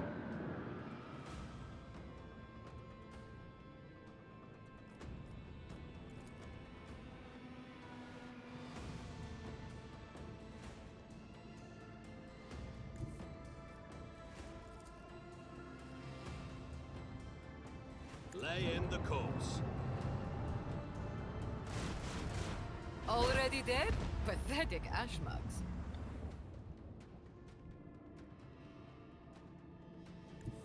The time has come.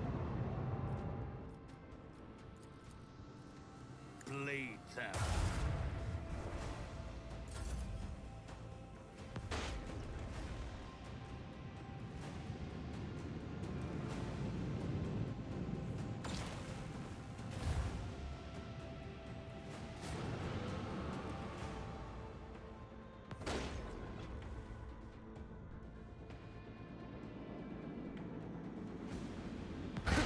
Nobody survives battle with this void ship.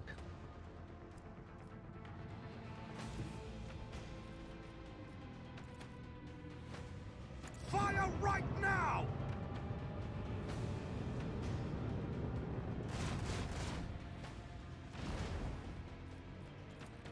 Fire the lance batteries.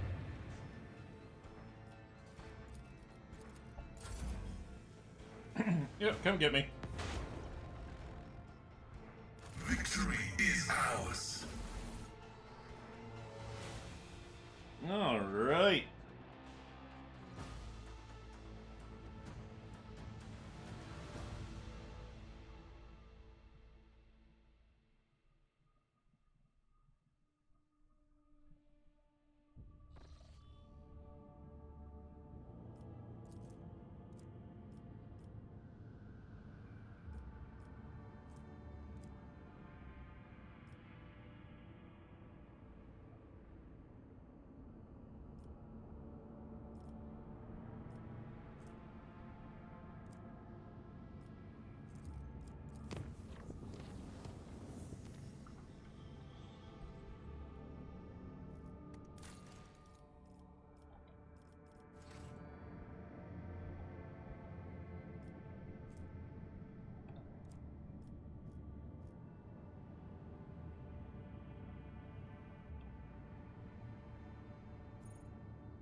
Let's get in there.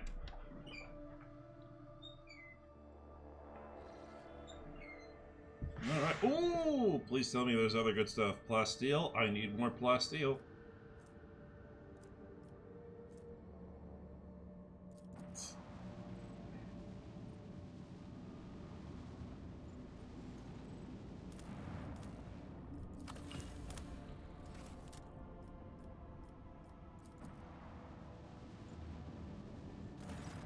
Lord Captain, our Argos have detected active combat operations in the orbit and on the surface of Euphrates II. We tried to contact the explorers of the flyship of the Cognizance Fleet coordinating the siege, but they received a strongly worded demand not to interfere under threat of armed retaliation. Give me details on the combatants. The world is besieged by a squadron of the Cognizance Fleet, supported by a joint armada of vessels from the entire expanse. Among the latter, we are registering vessels recruited by the Lord Inquisitor to defend the sector. They are opposed by the Final Dawn scum, led by the blasphemous traitors from the ranks of the World Bearers. Who is winning? We are detecting parity between forces as both parties employ conservative strategies with the aim of gradually achieving positional superiority. Tactical prognosis suggests that the impasse will persist for a while longer. Why are they refusing our aid? The reaction is the result of reasonable wariness, your lordship. The ancient network of the Cult of the Final Dawn spans entire worlds and has proven its effectiveness time and time again. I presume the tech priests are afraid of letting a treacherous vessel into the combat ranks. Okay, what's so important about Euphrates II that it's worth fighting for? The Sacred Forge world has always been closed off to the lay people. I believe that it was only at the threat of having it utterly corrupted by the ruinous powers that the explorators had begrudgingly accepted their profane allies setting foot on their blessed world. Alright, let's not interfere, we're leaving.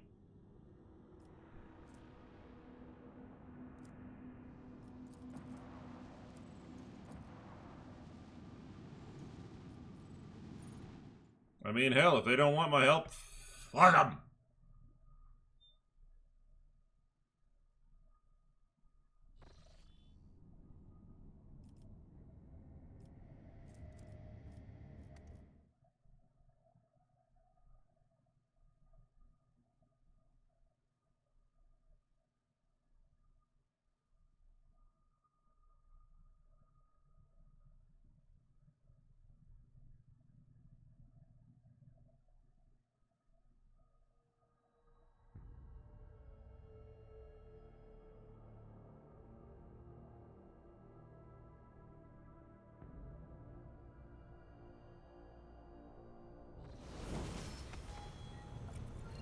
All right.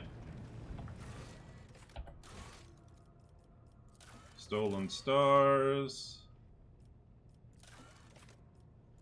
Contracts. Anything? Well, yeah, okay. I'm not going to give you 12 people. I'm going to give you 7 people. Star Devourer.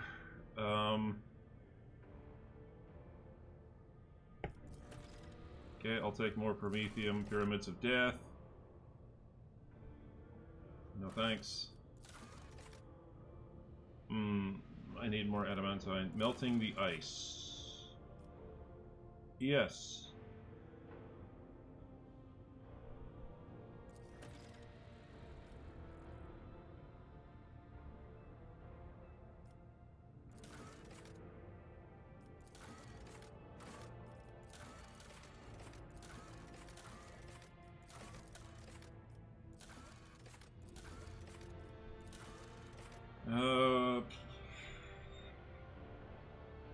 It's time to discuss the finding of Scout's very... Okay, that's Nomos, the past we lost, blood size, the door, rat hunting, price of humanity, Gartfell's calamity, okay. Death has whispered your name. Oh, Sourback, okay. You melted the ice planet. Well, I'm gonna have to go deal with that at some point.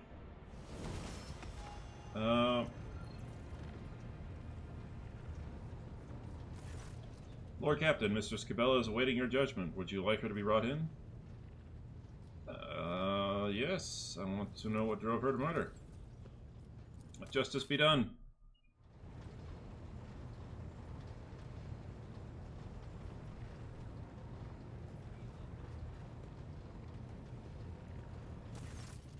Lord Captain, a murder has been committed on this ship. The victim is one Letard Foris, Chirurgeon Majoris. The perpetrator was apprehended at the scene of the crime, admitted her guilt, and did not resist arrest. Cabela appears cold and apathetic. Her unblinking eyes stare vacantly, her expression odd. The Forius clan invoked the ship's tradition and summoned a requisicator to testify on behalf of the deceased.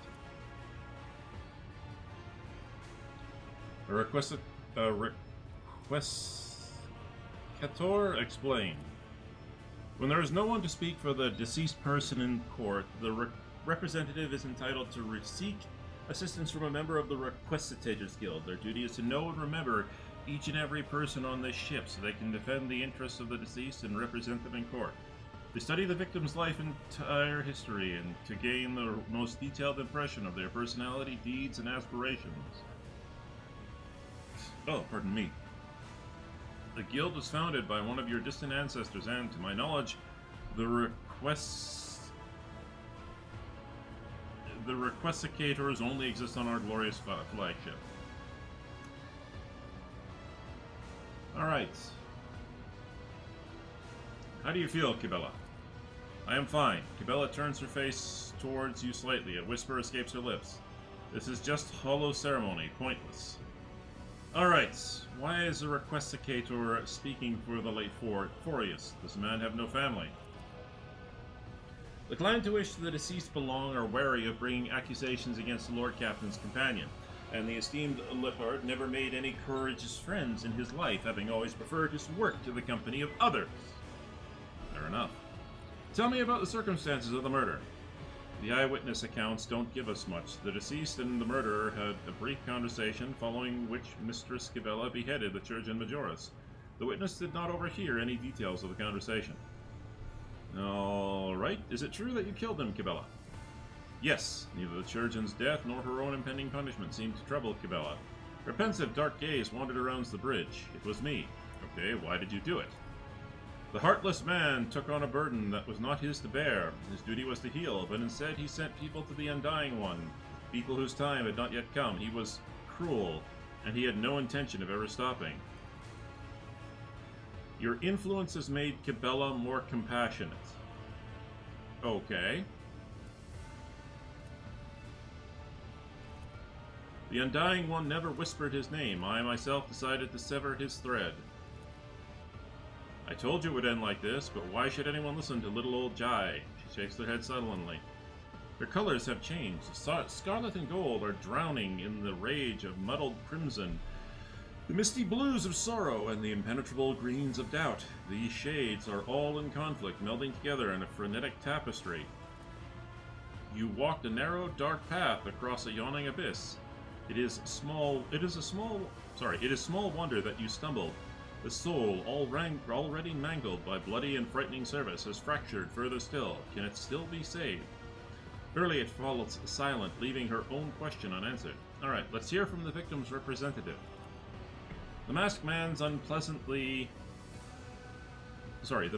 voice is unpleasantly creaky. The esteemed Lettard served this void ship and this dynasty for many years. He treated the sick and gained new knowledge as his trade commanded. He saved many, but he himself was not saved. He caused Mistress Kibella no grievance. He never offended her. He merely answered her questions regarding his work, whereupon he was attacked. And so he has the right to demand a reckoning. The death of his murderer would have been lawful and proportionate retribution. The heartless man did more than heal people. He maimed them too, tortured them, killed them slowly, and observed. He treated the sick and he gained knowledge. The masked head jerks up haughtily. The boots of those who walk the path of wisdom leave bloodied footprints. It is a rule that existed long before the esteemed Letard did. Okay, who specifically did Forius torture? Unimportant people, common people, doomed people. The Requesticator shakes drops of imaginary blood from his hands with disgust. This was the esteemed Letard's way of thinking. Does a doomed leper care whether the disease or the knife is causing them pain? It is the formula for a medicine that would cure distinguished officers not worth the lives of a few dozen commoners turned test subjects. With the knowledge he gained, he invented a multitude of balms, antidotes, and the treatment methods that went on to save thousands of lives.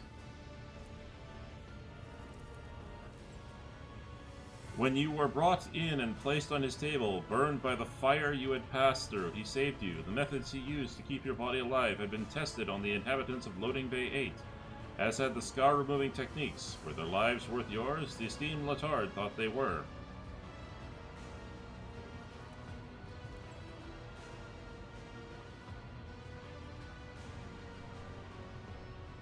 Oh, god damn it. This is gonna come back to bite me. Okay. So...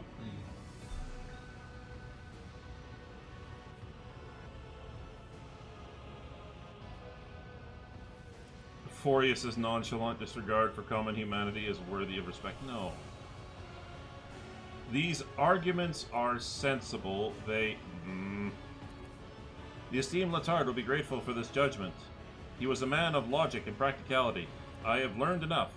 We humbly await your verdict, Lord Captain.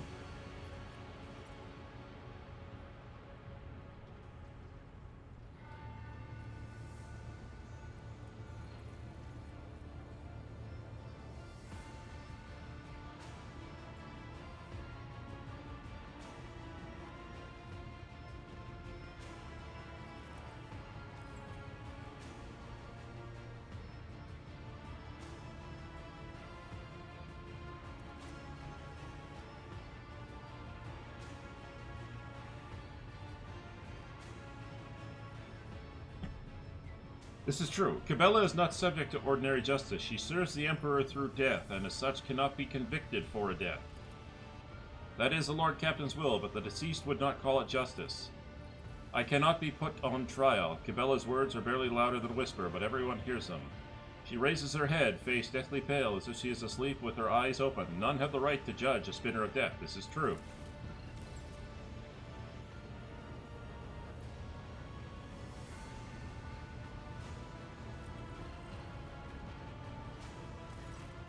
Only he can judge. Though the vizier's eyes are sewn shut, one can still read the grief that permeates his wrinkled features. He whispers in sorrowful voice, "We have strayed from the thread. You have doomed the tenets of the blood-spun web to oblivion. What a sorry end, for me, not for you. For I am compelled to usher my apprentice's soul to the other side before it is my own time to go. Why have you come, Vizier? To take the one who no longer sees the tenets, to give her to him. She is dangerous. To pacify her forever, such is my duty, and so must it be." Mentor, why me? Do you truly think the greatest danger to your flock is me? Cabela's voice trembles with pain. What is happening to her? She is not herself.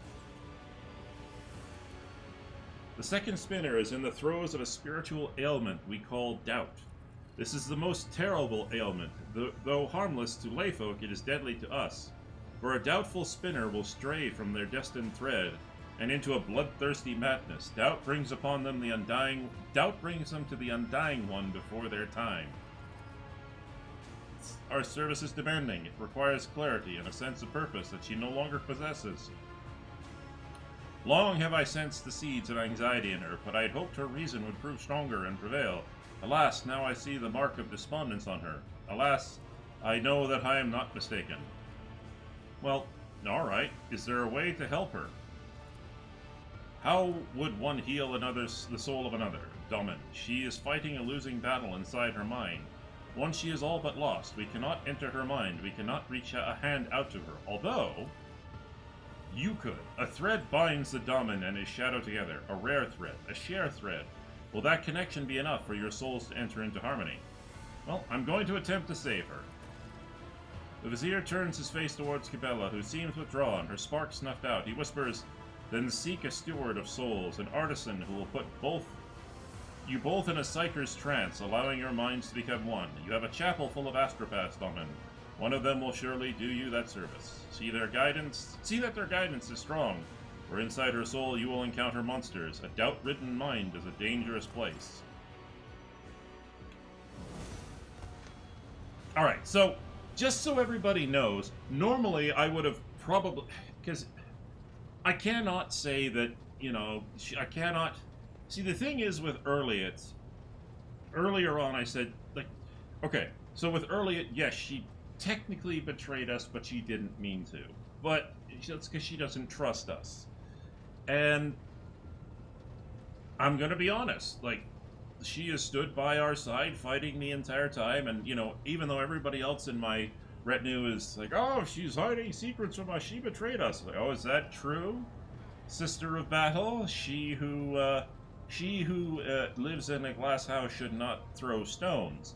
Was it not you who was holding a terrible secret from me? And Heinrich, you too were holding a terrible secret. And Idiria, you too are holding a terrible secret. All of you have your own problems and issues that you've been hiding from me, and I've been solving along the way. So, yeah, Erliet's punishment is going to be severe. She will be whipped. I don't want to do it, but she will. But I am not giving up her expertise and the diplomatic access having her on board has given us. She has saved us from no fewer than 3 combats with the Aldari. I will take that. All right.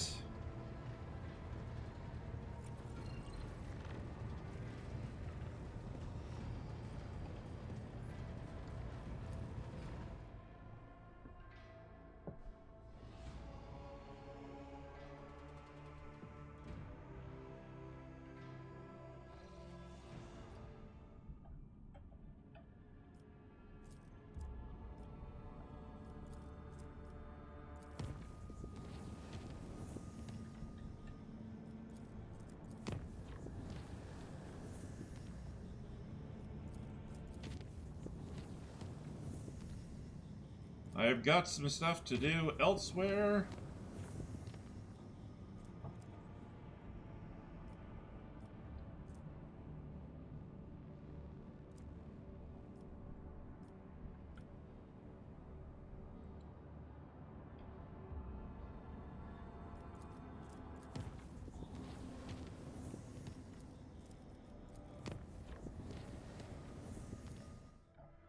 Let's go take care of that rumor. Ow, I just popped my jaw again. Ooh, Rock World. I have plenty of Phlogiston. What I need is Xenocheck and Adamantium. I have plenty of Promethium. Yes, unforeseen events.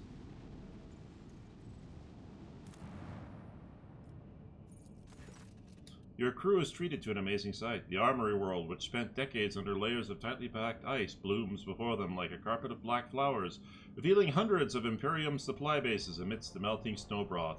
They are practically untouched by time.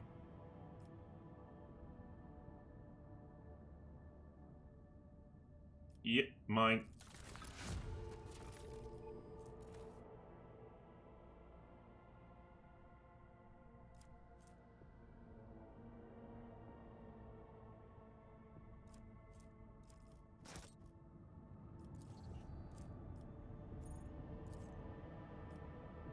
Weapons? Yes! Just extract weapons for me, please. And sure, extract Promethium since we're here. It gave me a free Extractium, so why not?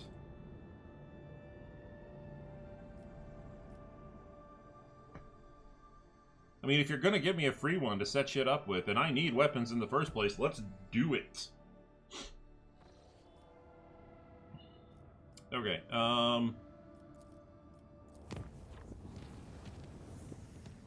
holy crap, that's a lot of weapons. When did I get 10? Alright.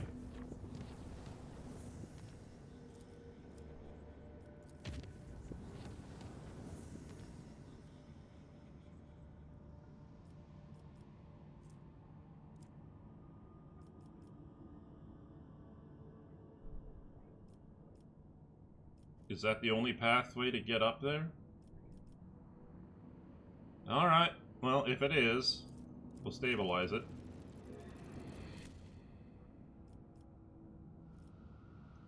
I did not notice that, and this is going to be painful.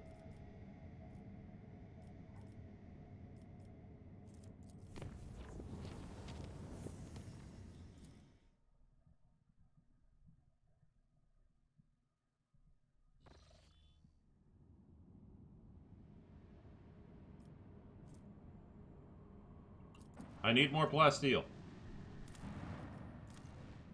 Drop it down.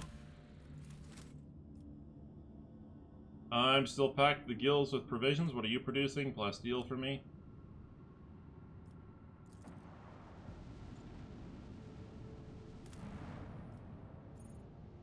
Oh, I thought there was already...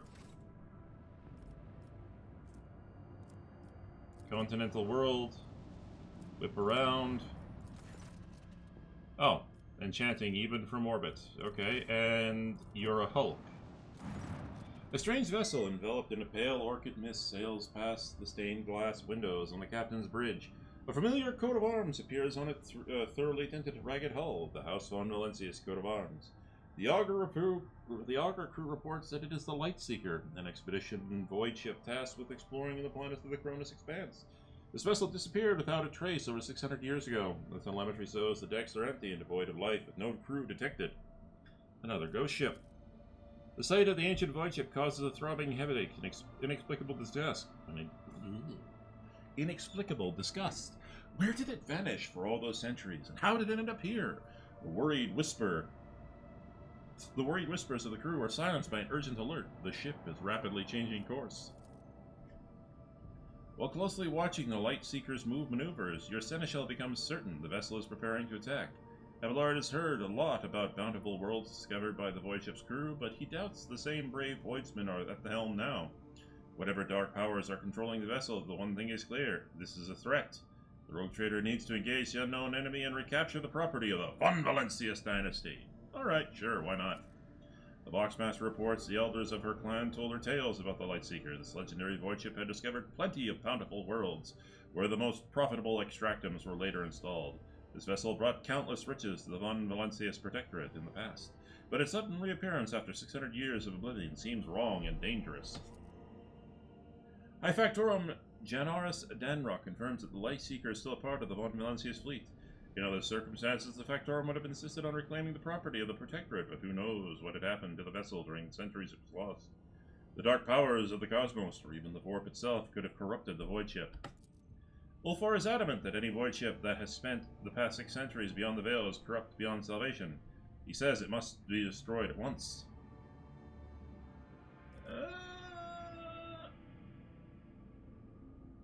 Establish communications.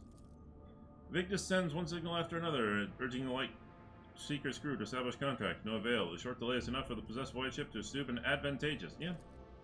Fuck it. I trust in my ship's ability.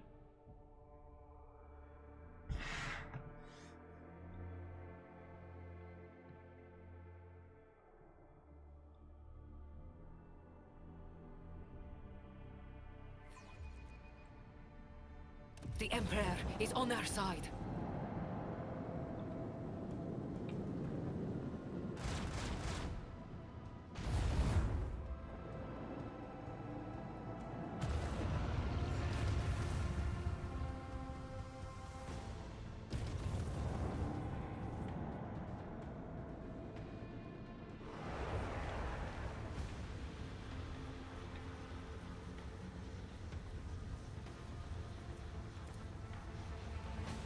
Annihilate them!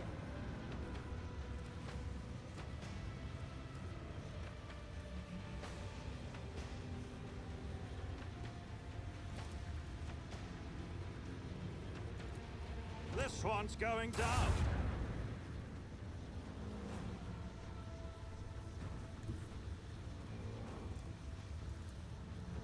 Lay in the course.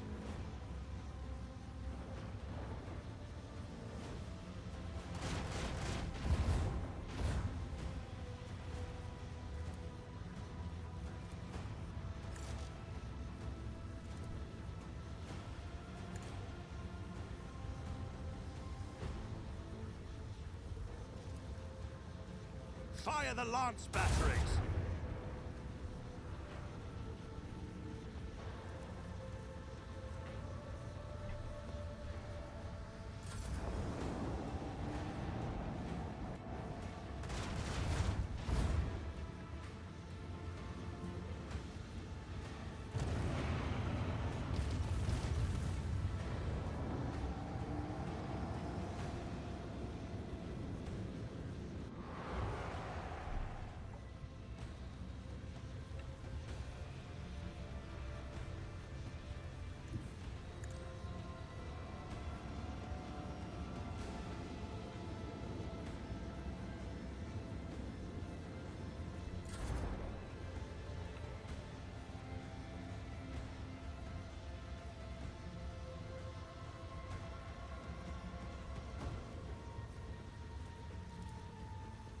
This one's going down. The target's void shield has been weakened.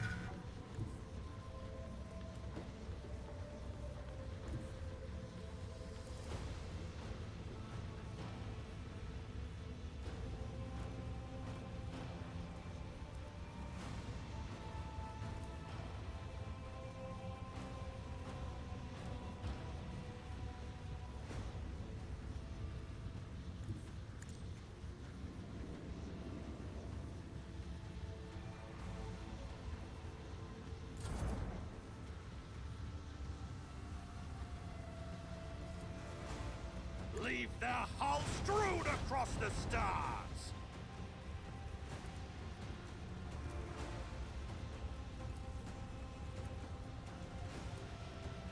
Torpedoes locked!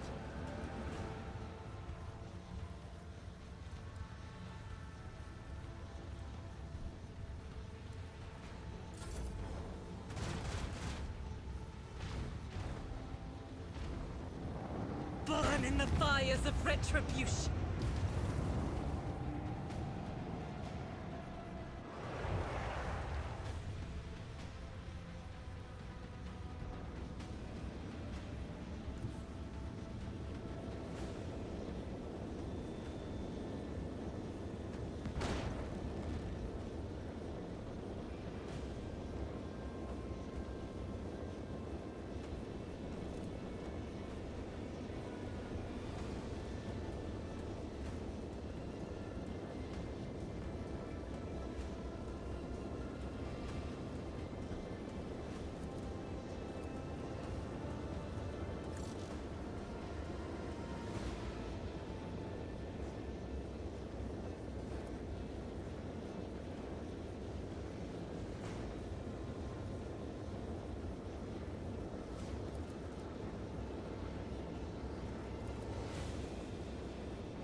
Set the course.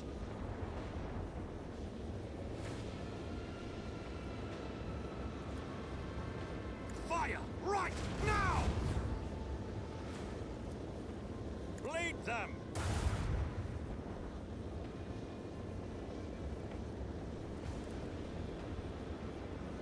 Unleash our vengeful salvo!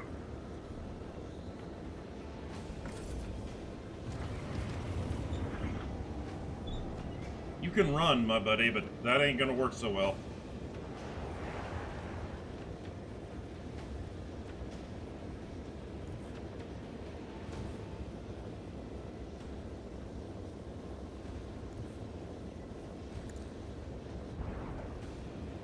Fuck, I hate you so much right now. Fire the lance batteries! I hear their dying pleas in the void. Thank you! Fun for Lancia saddles.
The endless canvas of... Oh, yeah.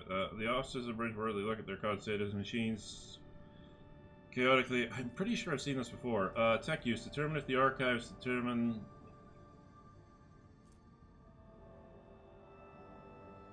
The walls of the bridge, the crew's silhouettes, and the ship's holy machines tremble and stretch out like rubber bands, alerting the malfunctioning cogitators and the maddening chronographs alerts of malfunctioning cogitators and maddening chronographs come from every deck, as do reports of indescribable hallucinations Gripping the crew. While the tech priests are trying to placate the machine spirits, Helmsman Rava reports the situation is bad. Navigational systems are barely functional, and the invisible force is getting stronger and accelerating, ceaselessly dragging the vessel into its dark bosom. There is little time, and the Lord Captain must decide, leaving the dangerous place or giving in to the force to study the anomaly within. Determined, yeah. A few operators managed to wring a minute amount of useful information out of the archives. Such anomalies are extremely rare, randomly appearing gravitational wells which connect different points in space. Where such a well leaves is impossible to predict. Go for it! The closer the vessel gets to the hole, the faster it's pulled in. Thousands of people on every deck, gripped by panic, their bodies are turned into thin, twisting threads, fraying and tearing into pieces, exposing veins, bones, and internal organs, falling apart into screws, plates, and bolts. Tech priests continue to offer their relentless flares to the machine spirits, with their binaric chants to melt into the endless screams and cries felt. Finally, the voice ship jumps into the cosmic tunnel with torturous lurch. I think I just murdered thousands of crew by doing that.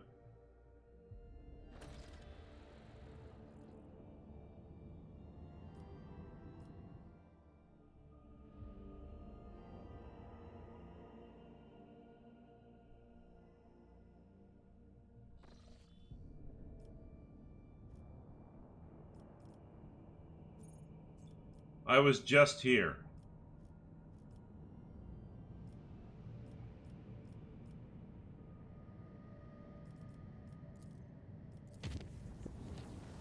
Actually, you know what? No, I was just here.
Alright, let's go help out Abelard. Abelard!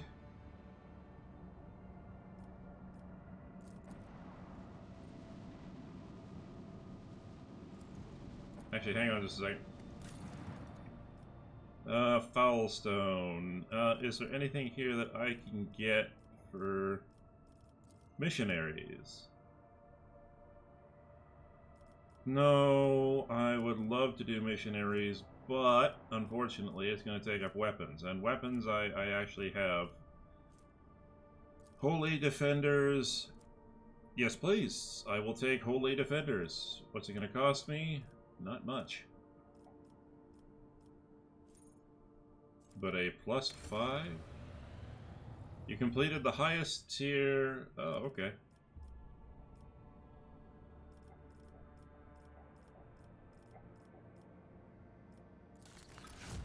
Janice, yeah.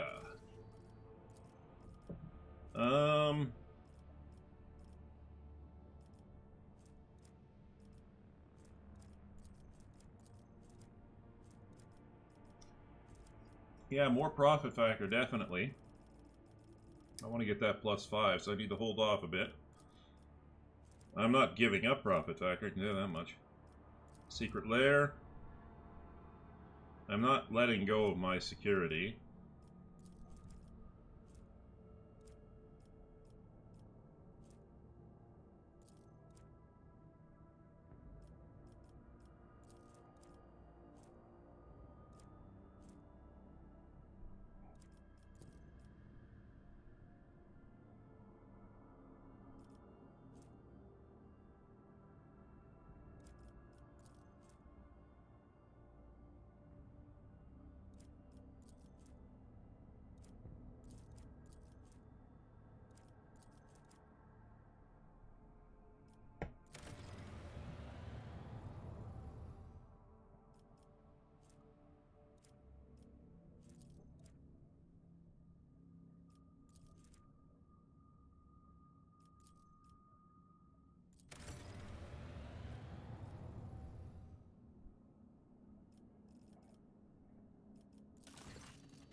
Lord Captain, the situation of Valstone requires your attention. One of the servants tasked with the Crucible's maintenance has declared publicly that he has been liberated of all worldly concerns, for he is none other than the reincarnation of Saint Cognatius.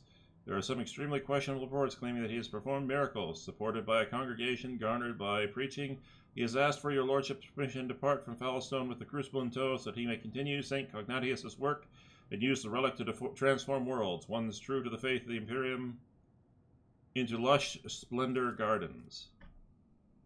It goes without saying that such a generous gift to the Cronus Expanse could bring renown to your lordship, but at a heavy cost. Valstone would turn back into a wasteland, and you would lose the prestige that comes with having charge over such a relic.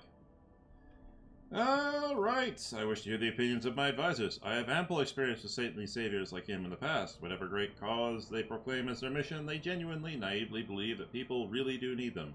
If we rounded up enough orphans and lepers who would trip over themselves to beg for our prophet for salvation, you will soon forget all about the Crucible and its holy mission. I know of a few guilds of professional beggars who would be delighted to offer their services to us. That actually sounds pretty damn good, yeah. False prophets in the street are a common occurrence. Their sermons breed turmoil, riots, and acts of disobedience. The Inquisition recommends that such unstable agents be isolated and quietly removed. The archenemy's lies take on many guises, but the Emperor's miracles are 100-fold stronger. On more than a few occasions he has bestowed epiphanies upon the faithful, even those of the humblest origin. I myself bear the name of a poor orphan who is guaranteed of miraculous powers by his grace. So, give me time, and I will find you the most loyal agents to escort Brother Pure Voice on his travels. They will keep him safe if he is pure, or punish him should they sense deceit in his words. But I have a feeling that his rebirth is a true wonder. The Undying One does not release souls that have come to him. This man is either lying or misguided. An experienced spinner will help him see the truth, or repent the deception.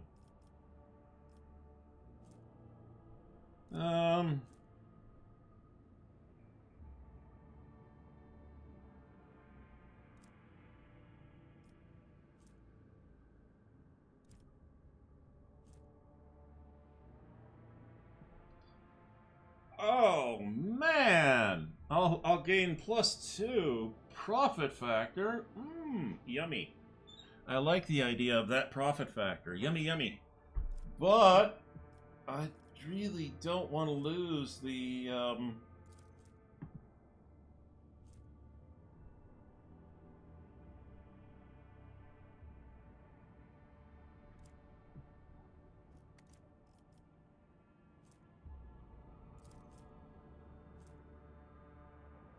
Okay.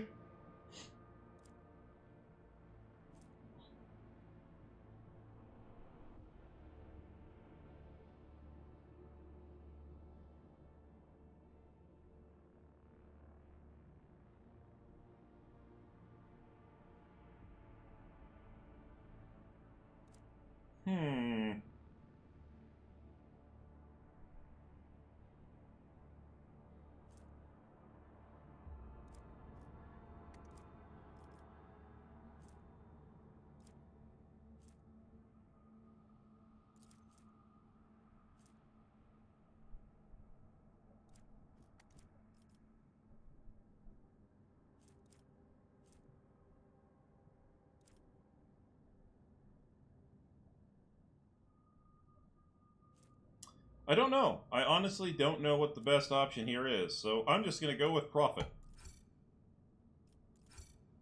Having loaded the Crucible onto one of the requisitioned void ship, the Pure Voice Prophet gathered up his flock and set out for distant worlds to spread his word. The spiritual authority of the Order of the Hammer suffered as a result, and the loss of the Crucible sowed substantial unrest among the populace. Before departing, the preacher expressed his appreciation by sending Lord Captain a gift, a relic that, according to his own claims, once belonged to his previous incarnation. The stern guards selected by Sister Argenta vigilantly provided protection for the Prophet, ensuring his thoughts remained pure. Eh.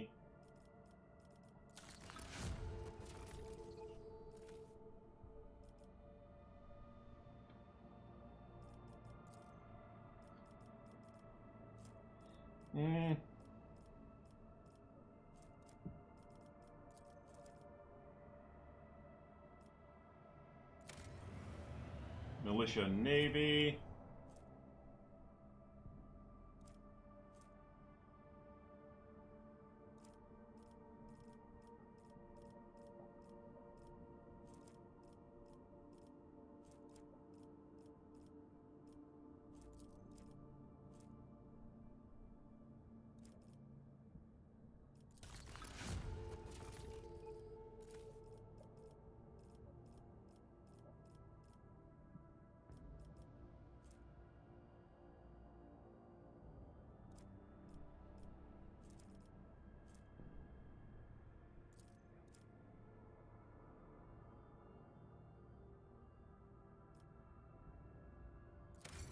Oh yeah.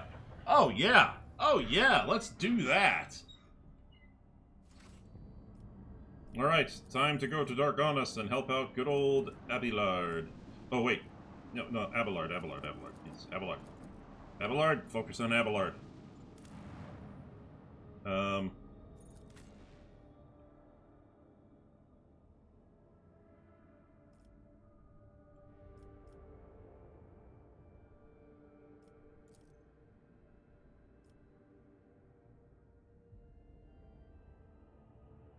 Yeah, let's take Ulfar down. Why not? Having a Space Marine ought to scare the shit out of anybody down there.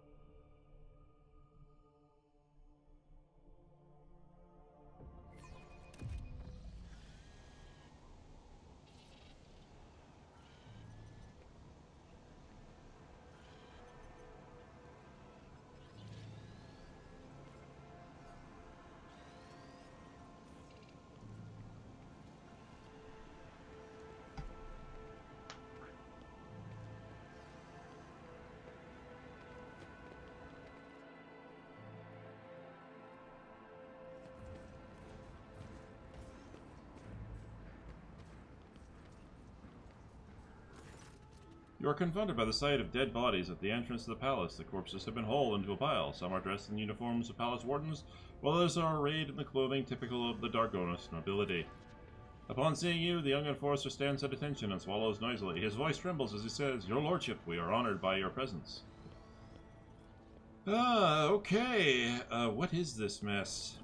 You see, your lordship, those people wanted to attack. The warden clears his throat. Second Lieutenant of the Palace Guard, Elam Waite, reporting. Shortly before you arrived, we averted an assassination attempt on the rogue traitor. The palace soldiers detected intruders and engaged them in combat. Oh. Alright. Examine the assailants. Observation. They are rare high-functioning servitor specimens present among the expired units. Oh, there are rare high-functioning servitor specimens present among the expired units. Such specimens are traditionally bestowed upon noble houses that are most loyal to the sacred fellowship of the Adeptus Mechanicus. The augmentics of the deceased do differ from the implants ordinary people wear. Their intricate construction makes it clear that the deceased were not ordinary humans. Abelard frowns. As far as I know, House Gaprak has received such servitors from the Crimson Priesthood as a gift in the past, although this is my first time seeing one myself. Where's the Court Chancellor, Clementia Wassarian? I think she's with the rest of House Wassarian, detained in the throne room, that is. Governor Drivestem has gathered all of Dargonis' nobility to pronounce a guilty verdict against House Wassarian. Alright, and why is the governor not here to greet the rogue traitor? I do not know, your lordships. Perhaps he is. The guard throws a fearful gaze at Abelard. You can probably find him in the throne room, where the governor intends to put House Wassarian on trial. Alright, I must take my leave. Well, first... We must act. First we do a little bit of this, then we do a little bit of that, then we do a little bit of it. Language, please. Language.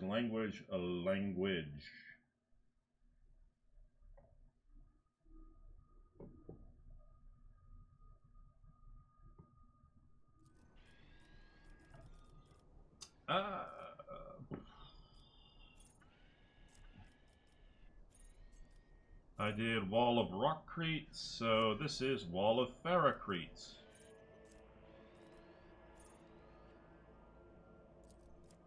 Okay. And then swift movement. Oh goody, I can move farther now.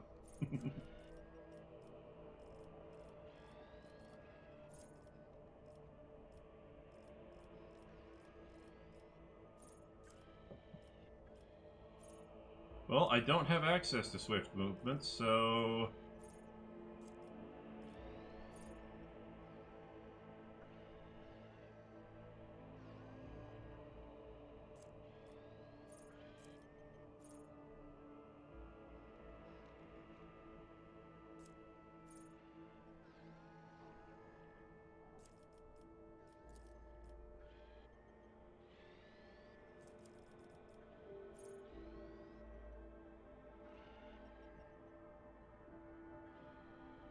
Yeah, I'm taking camaraderie.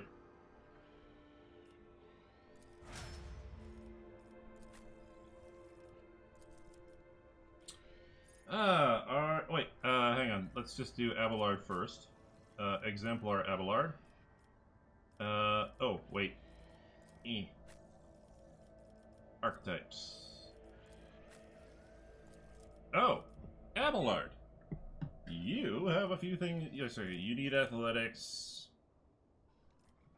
And then you get Resilient Beacon.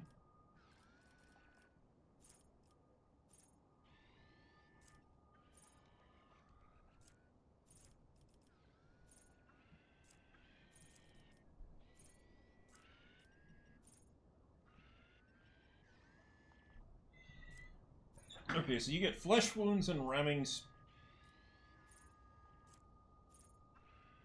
Okay.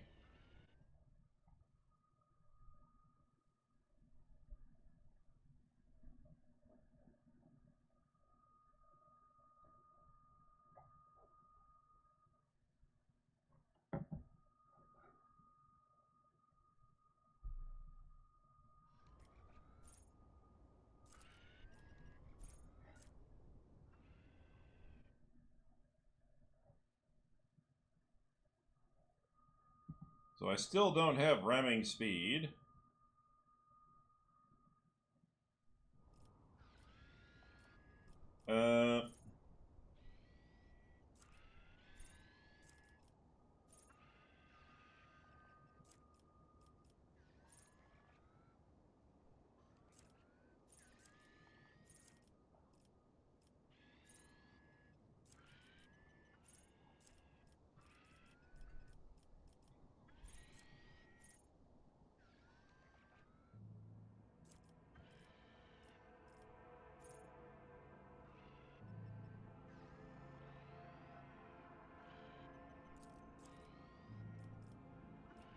Alright, then they get Fellowship.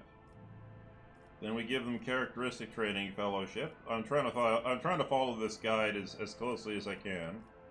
Then we get... I don't have...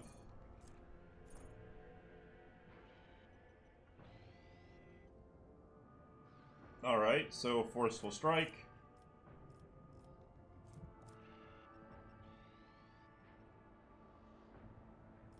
And athletics, okay. And then we have Steel Shell, which I do have, and then we have Covering Bulwark, which I do have. Then we have Weapon Skill, obviously, and Invigorating Hatred. Then we have Wall of Rockcretes, and then we have Weapon Skill, okay. And then finally we have Wall of Ferrocretes, which I have, and we get Swift Movements, which is not selectable.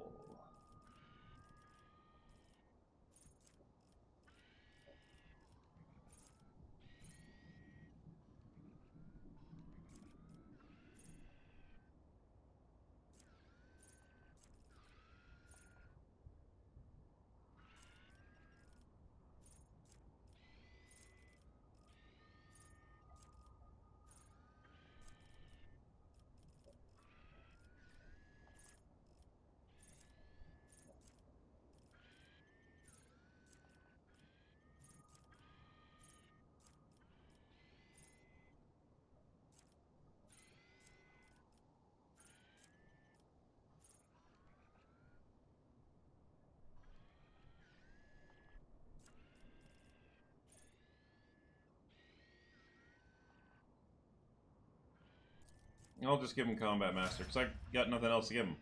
Ulfar!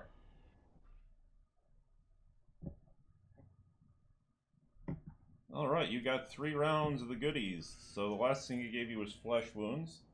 So you get Ballistic Skill, bing. And enough bullets for everyone. Then you get cautious approach, okay. And toughness, you're a space marine, obviously.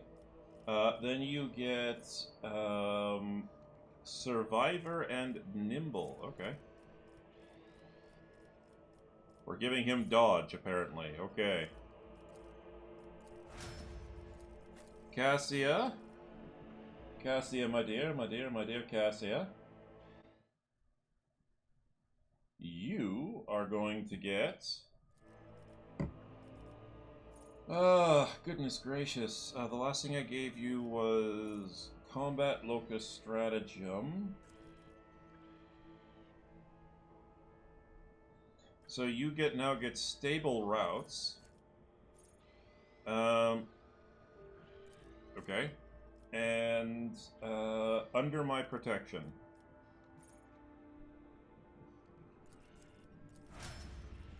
Pascal, I don't know what you're going to get, but it should be interesting. Pascal, you get... the last thing I gave you was... what was it? Claim the bounty. Oh, cut to the chase. Okay.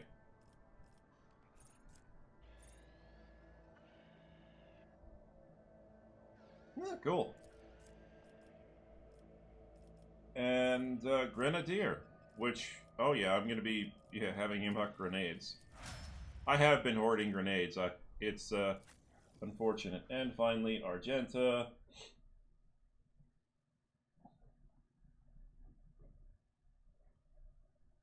Argenta, I'm going to be honest, guys. I look forward to the point where I no longer have to level my characters up. So the last thing I gave her was Reckless Rush, which means she now gets all out. Their attacks do not cost... cool. And then, dual weapon combat. Okay.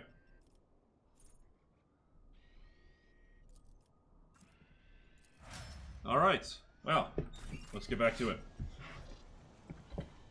Let's just quick save, because we've had problems in the past.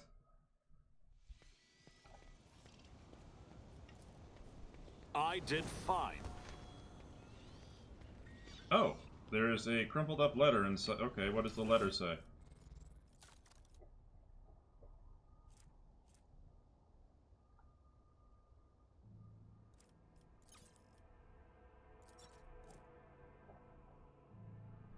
Info.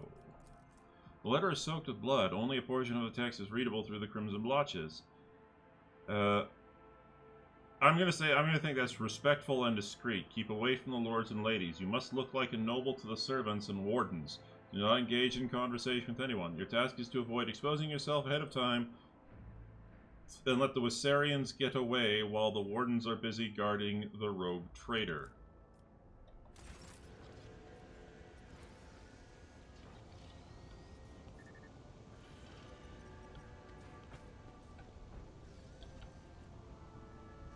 Well, that does not look good for the Wissarians.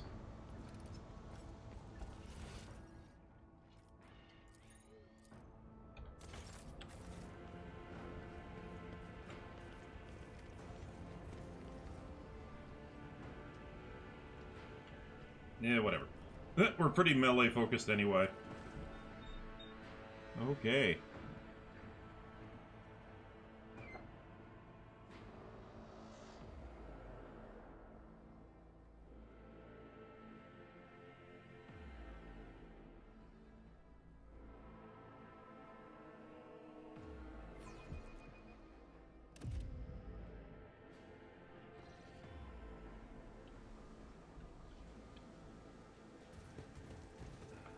I can see the agitation and fear of the servants beside me. But you... how do you manage to drown out their colors with mere words? Their dark hues dissolve immediately, and humility sets in. I have always desired only respect, not fear. It is good to know that my efforts have not been in vain. Thank you for telling me. Oh god, that just made me love Abelard even more. It's just like, oh yeah, you're awesome.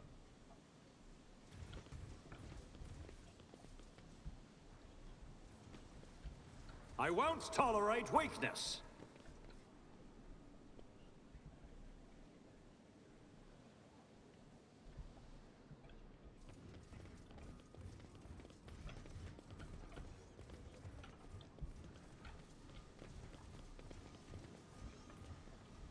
Alright, let's go see. Let's just make sure we check everything. Because if it comes down to the drive stems and the and the Wasarians, oh yeah, like I will get rid of the drive stems and put the Wasarians in charge. Victory awaits.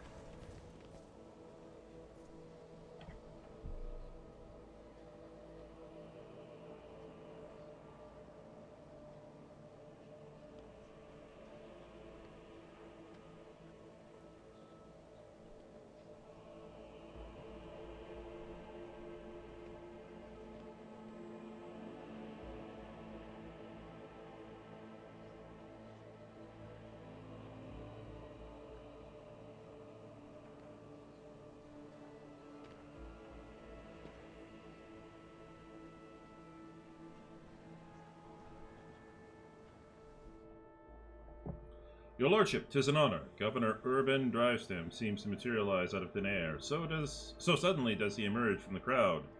I regret that such unfortunate circumstances have occasioned the rogue trader to visit the capital. Clementia tries to take a step forward. Clementia tries to take a step towards you, but the warden nearby stops her.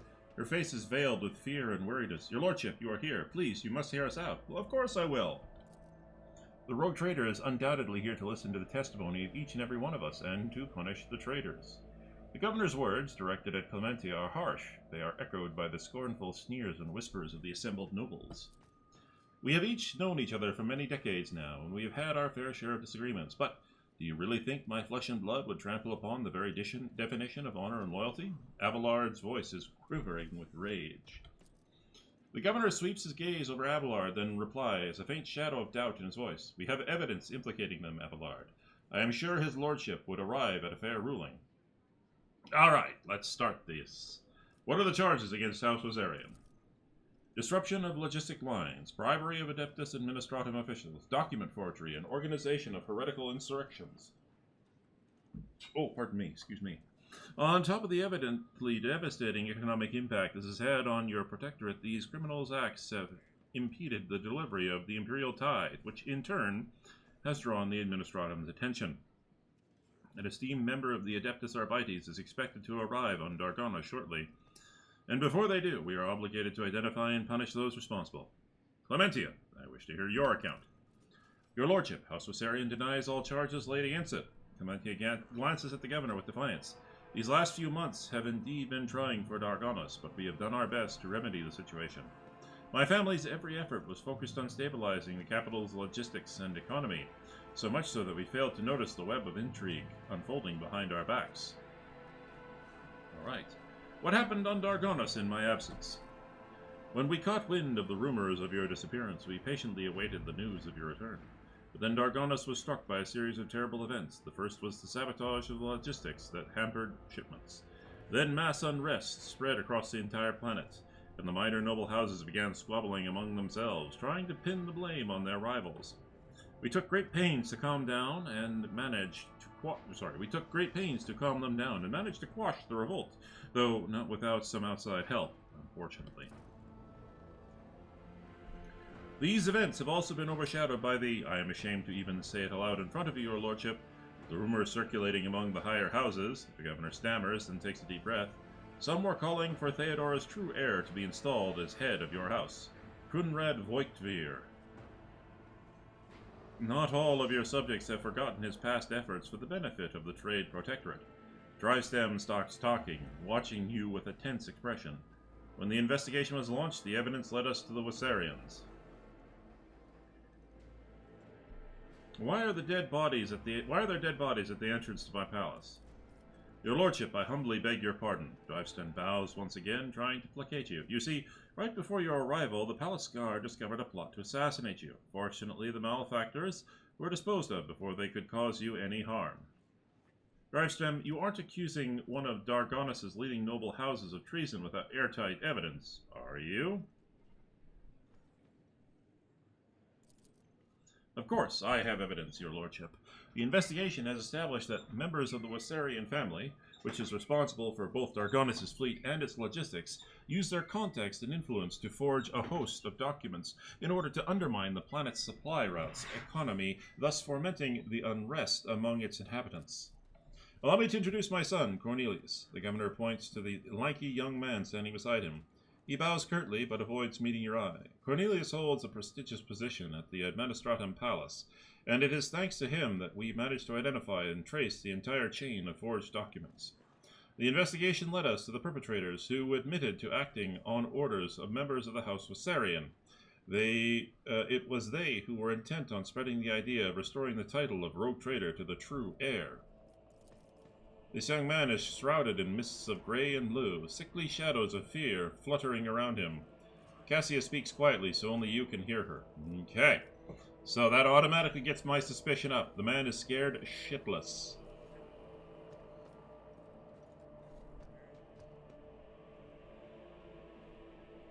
Speak to the heads of houses present. Do you support the governor's accusations?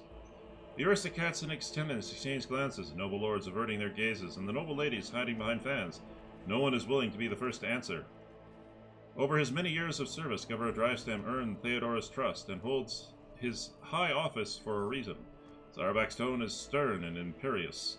On behalf of House Sauerbach, I support his accusations.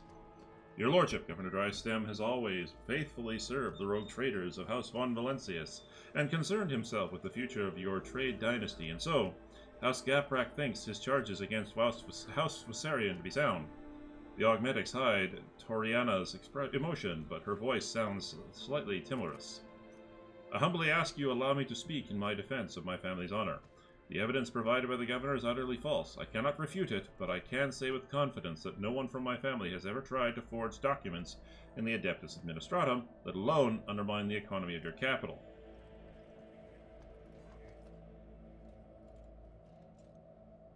Sabotaging logistics, riots, conspiracy. The case appears to be flimsy. I wish to learn more before I make my final decision. As you wish, your lordship. The governor inclines his head in a stiff bow. Speak to me when you are ready to announce your verdict. Thank you for your willingness to help, Lord Captain. I am certain that all the charges are false, and I would be grateful for your help in exposing them as such. I think you should speak to everyone present, the noble lords and ladies.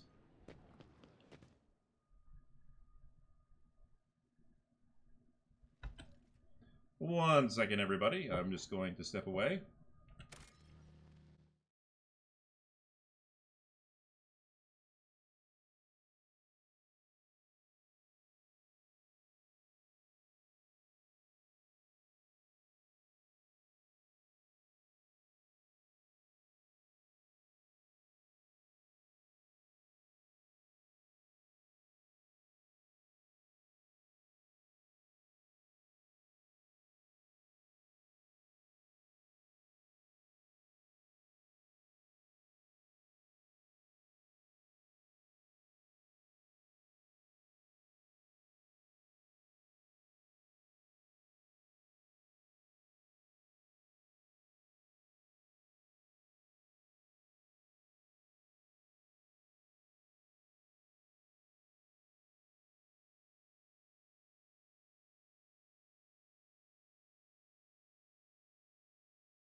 Alright, I'm back. Oh, goodness gracious.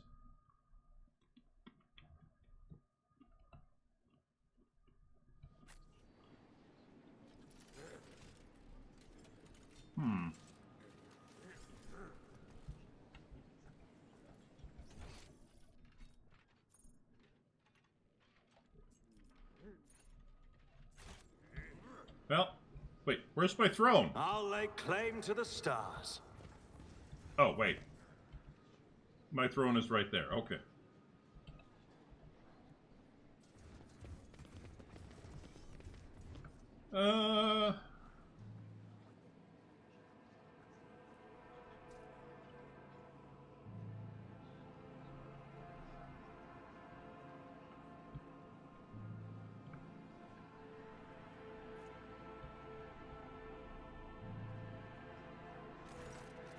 Alright. As you draw closer, the wardens step aside, bowing respectfully, allowing you to approach the Wissarian family. Clementia, tired and slightly disheveled, is the first to bow her head to you in deference. Several men and women behind her follow suit. Your lordship, the woman stammers, as if lost for words. Accept my most humble apologies for failing to reach you properly, and my thanks for agreeing to speak to me before making your final decision. The charges brought by the governor are severe, but I can only assure you of this and swear on my own honor. We are not guilty of the crimes that House Wissarian has been accused of. Clementia, a hint of sorrow creeps into Abelard's voice, belying his stern facade.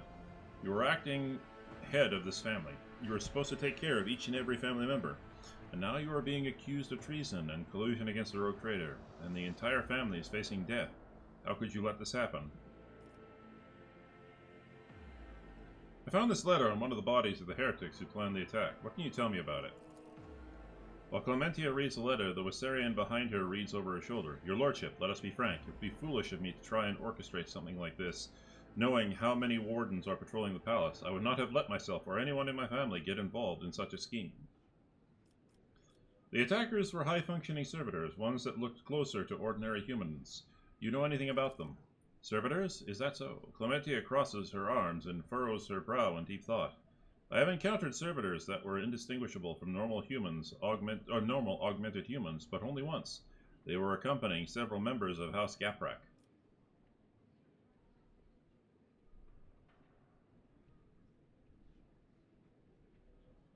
If you are not guilty, who is? Who stands to gain from framing you?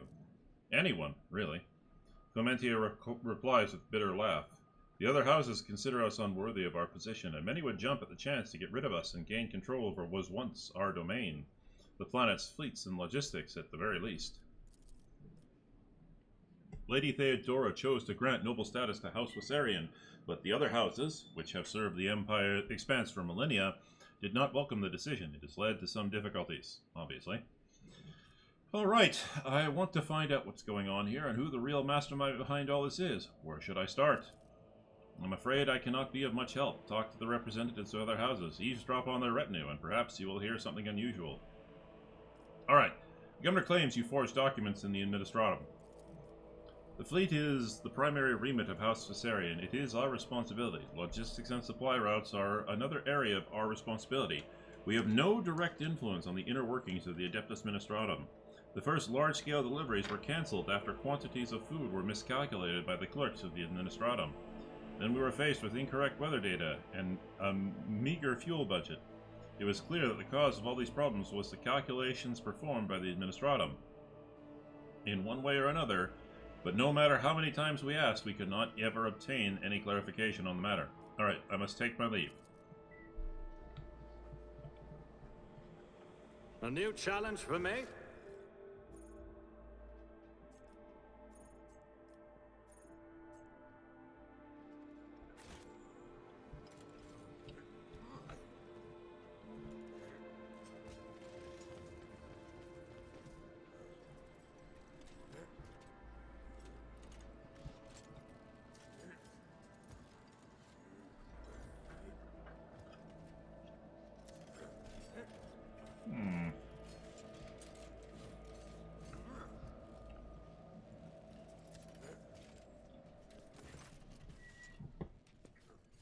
Before bowing, Sauerback scrutinizes you with a bitter, judgmental look. Your lordship.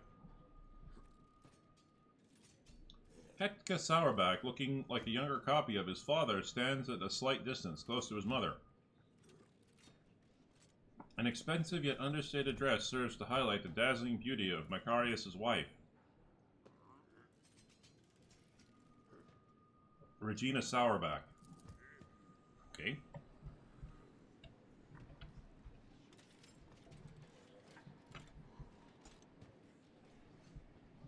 Actually, before we leave, was there anybody else over here that I could...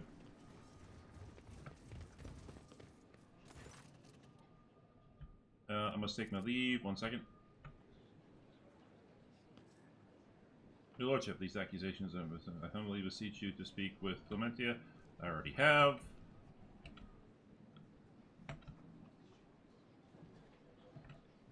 Okay.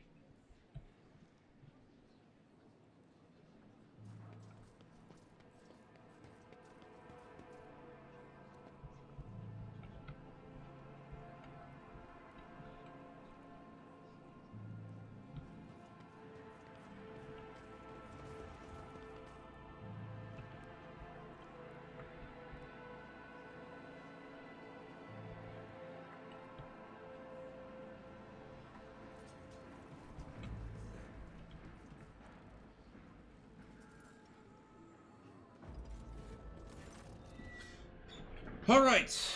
The members of House Sauerback, led by Macarius, all bear a striking resemblance to one another. With their slender builds and stern looks, they bow to you almost in unison. Alright, let's ask the important question. Do you really believe the Wissarians are guilty? Certainly, Sauerback replies without hesitation. Governor Dryastan possesses proof of their guilt, and they have they have no means by which to refute it. Even if I were to entertain the idea that the Wissarians are being framed, how much longer would their house have lasted anyway if it were so ill-prepared for treachery? He addresses Abelard with a slightly mocking tone. My advice to House Wissarian would be not to appeal to the rogue trader for help, but instead to simply stop, accept their fate, and not make matters worse for themselves. I cannot remember Seth von Valencia seeking your advice on what House Wissarian should do in this situation. Pay attention, Macarius. Focus on the rogue trader's questions. Who apart from those Sarians could have motive to conspire against me? House Drivestan, wishing to expand their clout. House Gaprek, who lost their influence after the Kiva Gamma incident. Sauerback looks back at his family, then turns to you again. House Sauerback, whose patriarch is too direct in his communication with the rogue trader. Anyone could have a reason to conspire against you, and equally, they could have none. It's not a question of motive, but loyalty. Each of your subjects has sworn an oath of loyalty to you. So whose sincerity do you doubt? The assailants sent to the palace were rare, high-functioning servitors. Do you think the Gapreks could have been behind the attack? Sauerback looks away briefly and replies to you with a curt laugh. I've always thought Toriana too weak to participate in such risky ventures, but it seems I was wrong about her.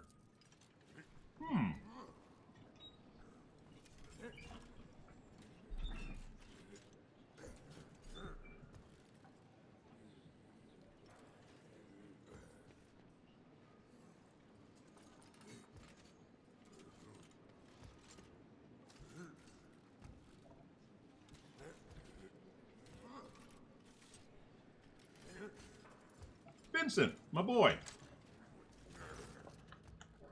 Lords and ladies sumptuously dressed in the colors of House Gaprek are standing in a half circle around Toriana and her son Vincent. The bodies and faces of almost every member of this dynasty are covered in large, ornate augmetics. Toriana Gaprek curtsies to her. Her mechanical voice sounds distant and indifferent. Greetings, your lordship. May the Omnissiah grant you understanding. With a click, her visor ocular swivels to the seneschal. Abelard, it must be difficult for you to be here under these circumstances, with your house standing accused of such a grave crime. My family, Lord Toriana, has yet to be found guilty of anything. That verdict is for the Lord Trader to reach. Alright. Do you think the accusations against the Wissarian family are true? I would not take such responsibility I would not take such a responsibility upon myself and rule on their guilt, your lordship. I do think Governor Drivestam's accusations are worthy of consideration, however. Well, in your opinion, which nobles might have reason to be party to such a conspiracy? She thinks for several minutes before replying. Pardon my bluntness, your lordship, but I will answer truthfully. It could be anyone. Greed, fear, and ideals can drive you and the most loyal subjects to do the unthinkable. I have examined the bodies of the assailants that were killed today. All of them were high-functioning servitors. Such servitors are only employed by the families close to the Adeptus Mechanicus. Isn't that so? It is impossible to read Toriana's emotions in her heavily augmented face, but her sudden turn towards her family betrays her confusion and surprise. Perplexed, whispers bounce from one family to another. Impossible. We came here by ourselves without any servitors. We know nothing about it. Your lordship, thank you for informing us of this. You are absolutely right. My house has indeed been endowed with high-functioning servitors, a blessing for those who revere the Omnissiah. But today, none of our house members were accompanied by them. Alright, I found this note on one of the attackers. What are your thoughts on it? Toriana's mechanical fingers grip the paper. Officially, high-functioning servitors are employed by my house, and my house alone. If such units were attacked the rogue trader, suspicion would instantly fall upon the Gapraks. I assume that this is what the Wassarians intended to happen, but they did not expect the servitors would have this letter on them. I shall take my leave.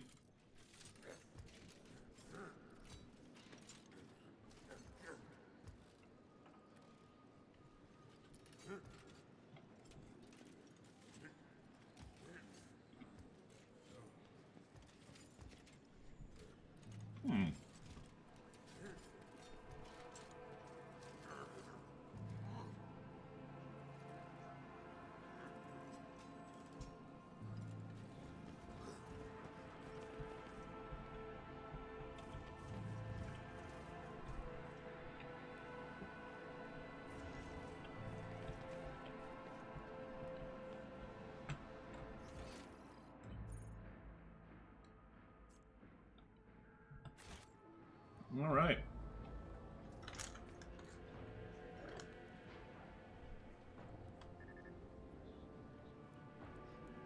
Cornelius! Governor Drysdale is surrounded by his retinue, who are all dressed in expensive gowns and finery. The matching color scheme of their outfits, striking physical resemblance among them, suggests that they all come from one family. Your lordship, thank you for giving this case your undivided attention. The governor bows, and the rest hasten to follow suit. All of the assailants were high-functioning servitors. Such servitors are only employed by families close to the Adeptus Mechanicus. High-functioning servitors? Drivestem ponders this, rubbing his chin with his thumb. Such servitors are indeed rare.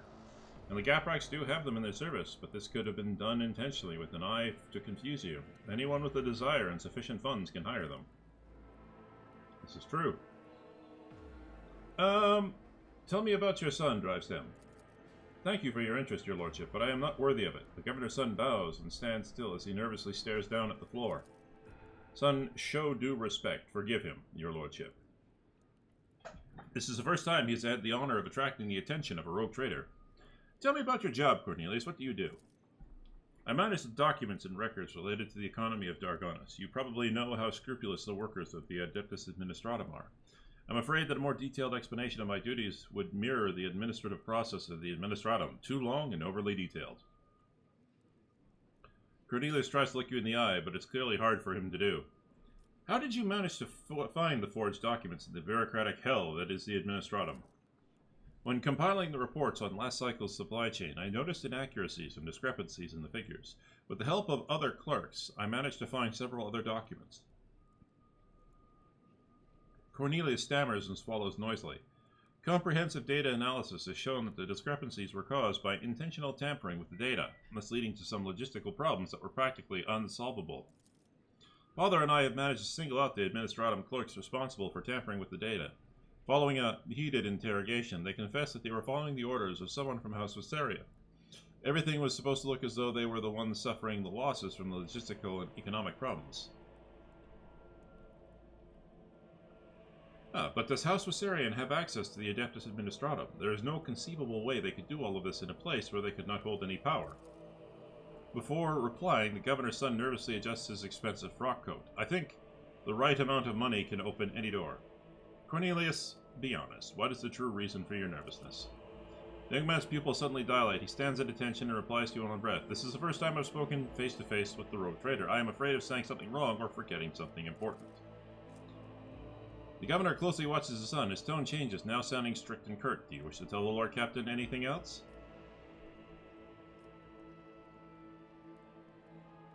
I see you are speaking to a rogue trader, and my patience is running out. You see the flash of terror in Cornelius's eyes, and he stares at your hand on your weapon. He speaks quietly and confusedly without raising his hand. Forgive me, your lordship. Forgive me, your lordship. I can't do it anymore. The lie has gone too far, and I can no longer control it. The truth is that all the logistical problems were caused by a single error in the numbers. My mistake. Governor Urban Drivestem. What? Urban looks genuinely shocked and enraged. When I discovered my mistake, it was almost impossible to restore the supply lines. Then I was approached by someone who said they were a friend. They did not give me their name, and I never saw their face. They promised to fix the problem. All I had to do was pretend the Wassarians were responsible for the mistake. And as for the rest of the evidence, they promised to arrange it all. And... Cornelius is suffocating with fear, unable to speak. Urban curls his hands into fists, knuckles turning white. What have you done? How could you? Your lordship! He suddenly turns to you as if trying to shield his son. This is my fault. I trusted my son and have failed you in doing so. I beg you, have mercy. Abelard shakes his head. And you called my family's honor into question, Urban. Nonetheless, I harbor no desire to kick a man when he is down. Lord Captain, the confession you have obtained means that House Wassarian can now be cleared of all charges. But we still do not know who was behind the forgeries, the riots, the plot, and the assassination attempt. Someone is committing foul deeds and sowing chaos right under your subjects' noses. To leave that stone unturned would be dangerous.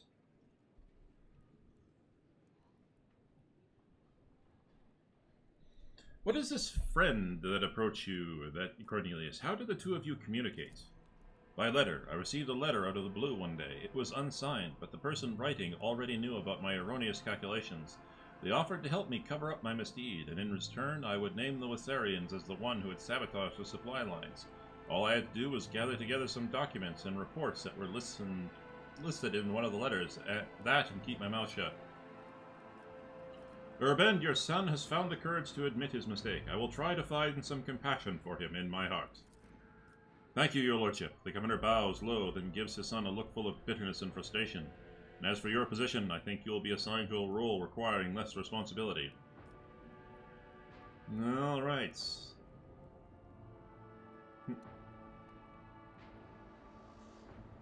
Summon everyone. I'm ready to announce my verdict.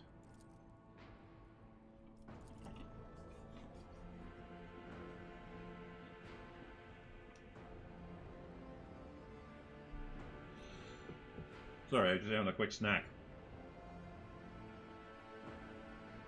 Many faces are watching you, each and every one awaiting the rogue trader's verdict with bated breath.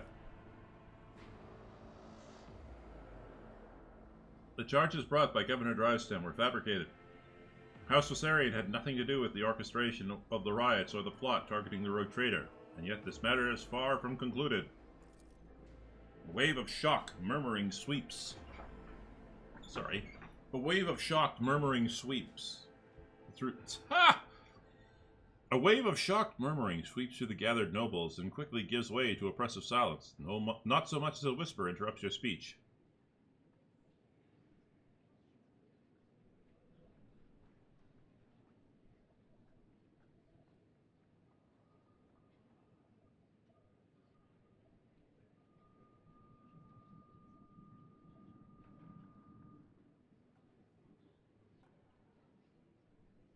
What?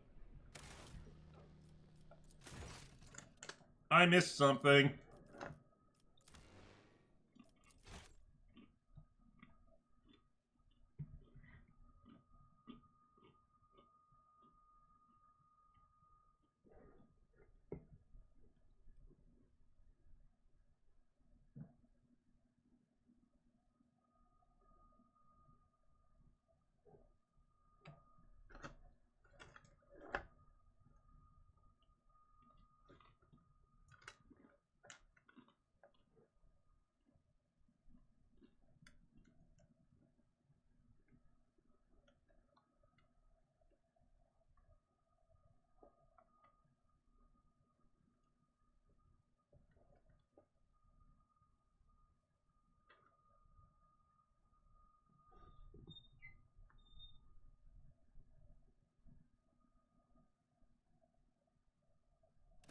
Okay.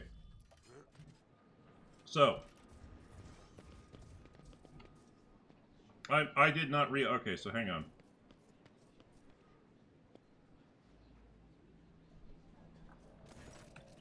One, 2, 3, 3. Okay, I must take my leave. Okay, we've been through that.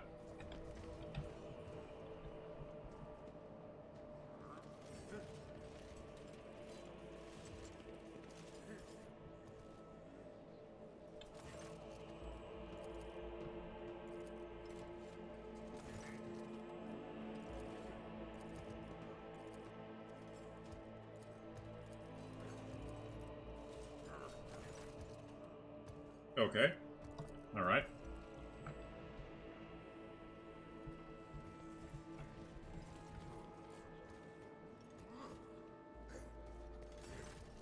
Vincent.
Right, I shall return to you later.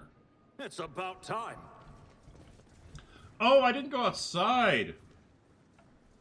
Can I? Can I? Oh, I can. I can go outside. Okay.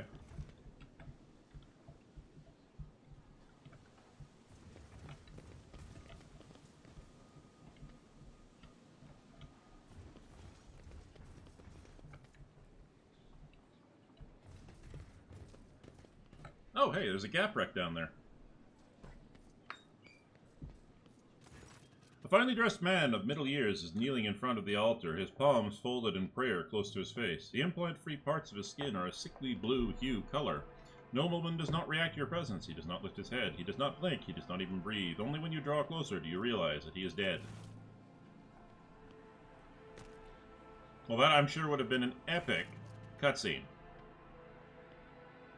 Abelard looks at the man, his eyes grim. The colors of House Gaprak. I do not believe he decided to take his own life in such an exaggerated way.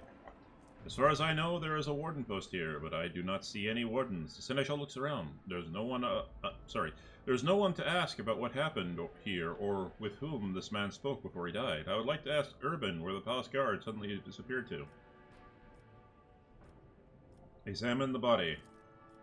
There are no visible wounds on his body, but near the edge of the gold-trimmed collar you notice a tiny puncture in his blue skin, likely a wound caused by a thin needle.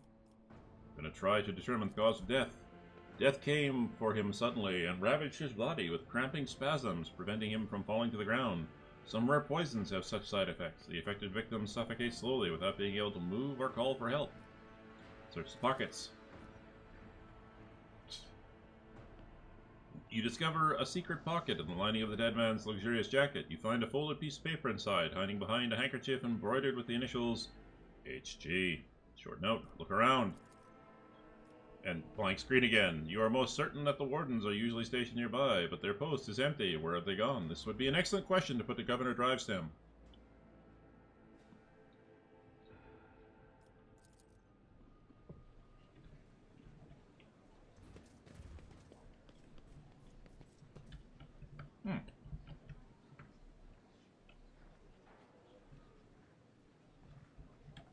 Sorry. Snacking again.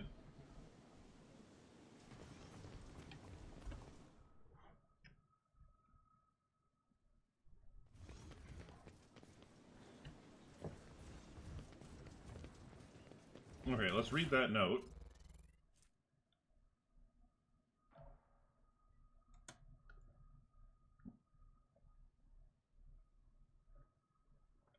Oh, make sure that the rogue trader is attacked by someone loyal. It should appear as if all was staged. Let the Wissarian family escape. Okay.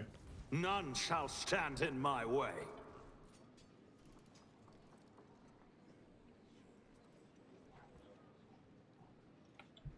Alright, I'm going to go...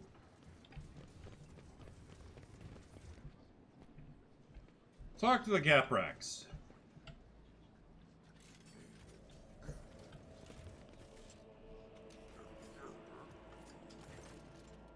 Okay.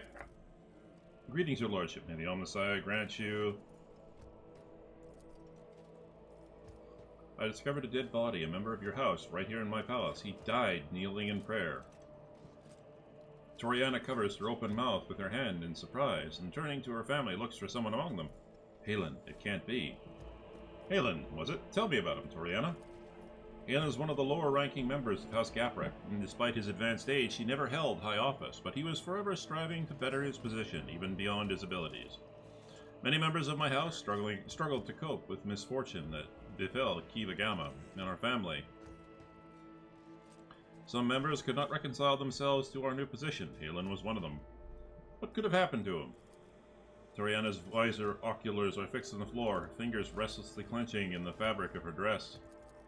Toriana, the time to keep silence is long gone. The future of the Von Valencia's trade dynasty and your house are both at stake now.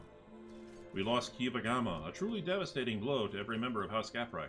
I lost all hope for the future, and my kin lost their sense of purpose. We needed time to recover and chart a new course for ourselves. We were, and still are, more than capable of doing that, but I will not deny it. The other houses have offered us their assistance for their own self-serving ends. Perhaps Halen decided to take them up on one of their offers behind my back. The Seneschal bows ever so slightly and speaks quietly so that only you can hear him. Lord Captain, the Gapraks. All, or perhaps some of them, are definitely involved, but I suspect they were not behind the plot against you. Halen Gaprak could be nothing more than a puppet in the hands of a deaf puppet master. We must expose whoever that is if we are to prevent the pestilence of heresy from spreading any further. Alright, I'm listening. Interrogate the heads of the Drivestem and Sourback houses. One of them has been pulling the strings here. Once we uncover new evidence, announce that the guilty party will be publicly executed. Once we uncover new evidence, announce that the guilty party will be publicly executed. Before you pronounce the verdict, I suggest you focus on each house in your indictment speech, and I shall observe them. I have known these people for far longer than you have. I know all their gestures, habits, and behavioral quirks. I'm sure that I'll be able to determine which one of them was responsible for the riots based on their behavior.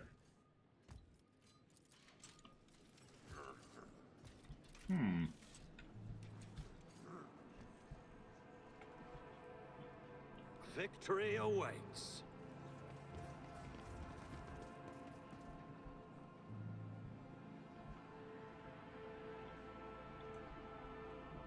Oh yeah. 1 second.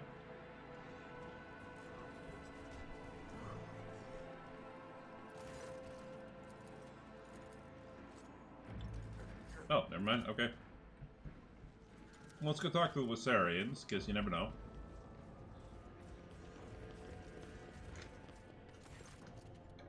I discovered the body of Halen Gaprak here, in this palace. He had this note on him. Do you know anything about it? The younger members of the Wissarian family crowd around to examine the note in Clementia's hands. All present are beset with worry and bewilderment. I'm not sure if it's relevant, but perhaps you should know, since the fall of Kiva Gamma, House Gaprak has been faring poorly, to say the least. They have been looking for ways to enhance their influence and to improve their lot, including asking for help from the other noble houses. They have not approached us, of course. It's shameful to seek help from those you consider your inferiors, you understand. But perhaps the Drivestems or the Sourbacks can tell you more about this matter. Okay.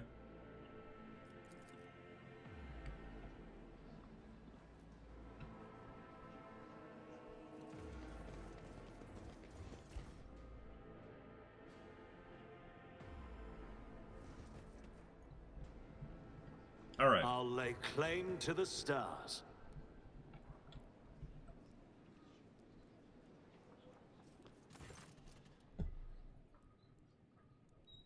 How may I serve you, your lordship? Are you ready to pronounce your verdict yet?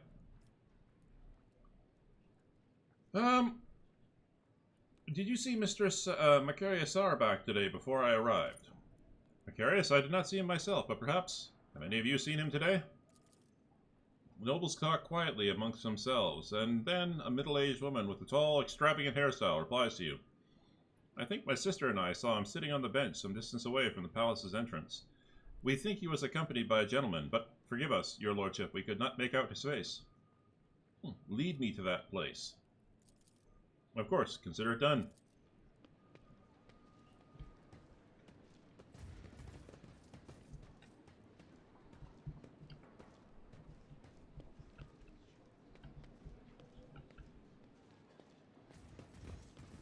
What is that? Duty prevails. I recognize this bouquet. House Sauerback usually serves it with the wine. Interesting. So... Okay, so what?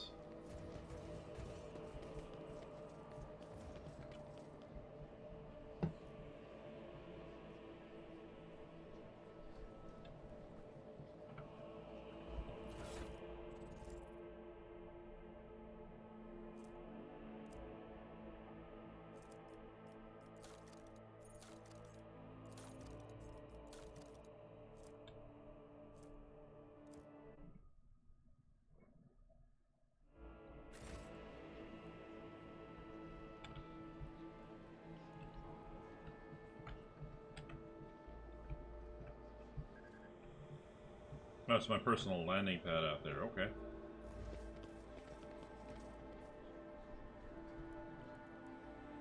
Alright, go back and finish up. I found a dead body. A member of House Gaprak was slain in front of an altar. Do you know anything about it? A member of House Gaprak was killed in the palace? The governor's eyes bulged in surprise, and no one noticed, but how? Our wardens posted at every altar. There was no one near the deceased. The wardens had left their post. Did you order them to? Emperor forbid, your lordship. The governor helplessly throws his hand up in the air as if to signify his powerlessness. Your negligence is stunning, Urband. An assassination attempt followed by a mysterious death. And yet here you are, oblivious to everything. The rogue trader can justly accuse you of allowing a noble to be killed in the palace, and of failing to even notice it. It may be so, but it is for the rogue trader to accuse me of negligence, not you. The governor addresses you once more. Your lordship, accept my deepest apologies for my imprudence. Impudence. Nothing matters more to me than my honor. I shall send the servants to deal with this immediately. All right.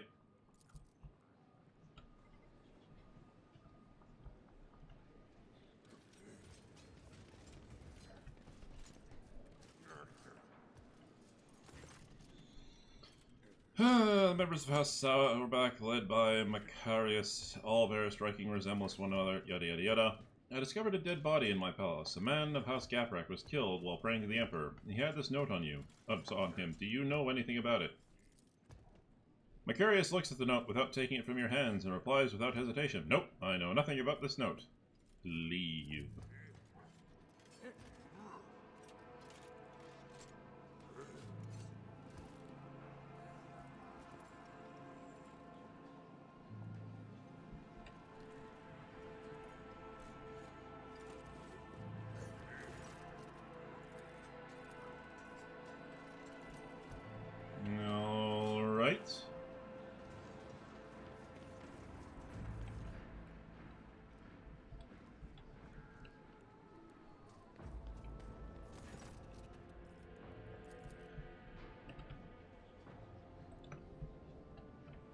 A new challenge for me? Talk to Clementia.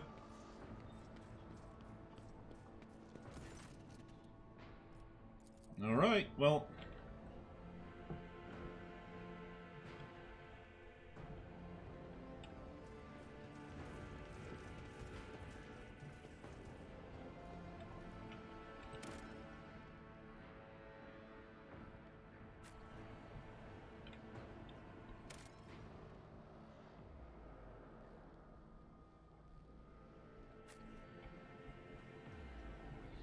Okay. It's about time. Alright, I'm ready to announce my verdict. Summon enemy. Yeah. Allow me to prepare everything. Yeah, excellent. The charges brought by Governor Drystem were fabricated. House Viserion had nothing to do with the orchestration of the riots or the plot targeting a rogue traitor. However, the real perpetrators are here in this very room.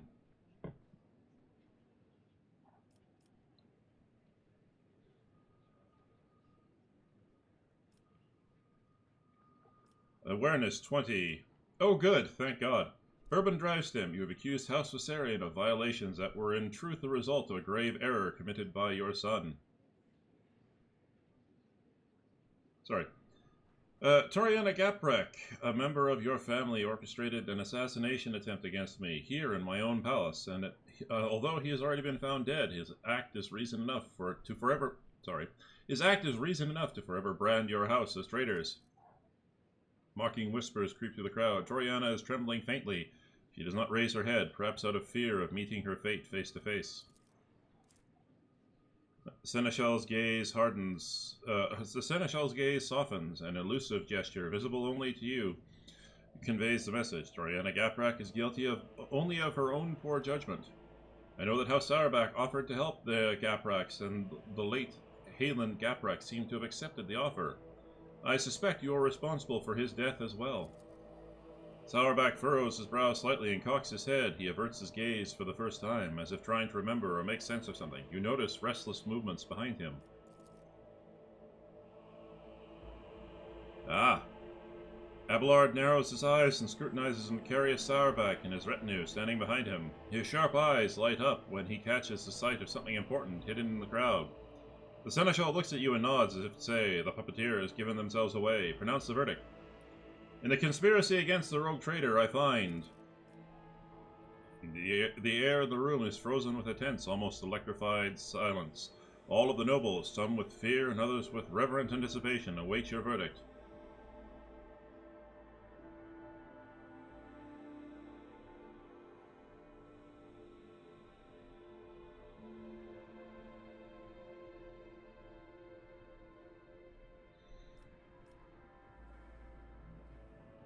Alright, House Sauerbach guilty. Seneschal, you may take it from here.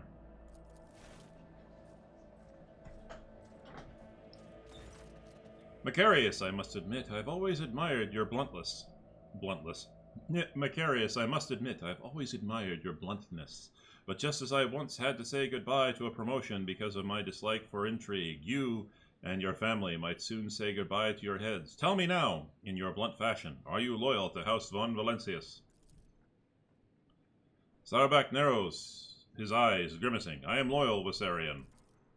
Abelard studies Sauerbach and suddenly nods. You are not lying, but someone else is. Someone who is poised to destroy both you and your family for her own gain. Macarius does not have time to respond. Regina, who was standing beside him, raises her arm as if to slap the elderly Seneschal. Abelard deftly catches her wrist, stopping her right hand in front of his face. Her dainty hand is adorned with a massive augmetic ring, topped with a thin spike dripping with venom.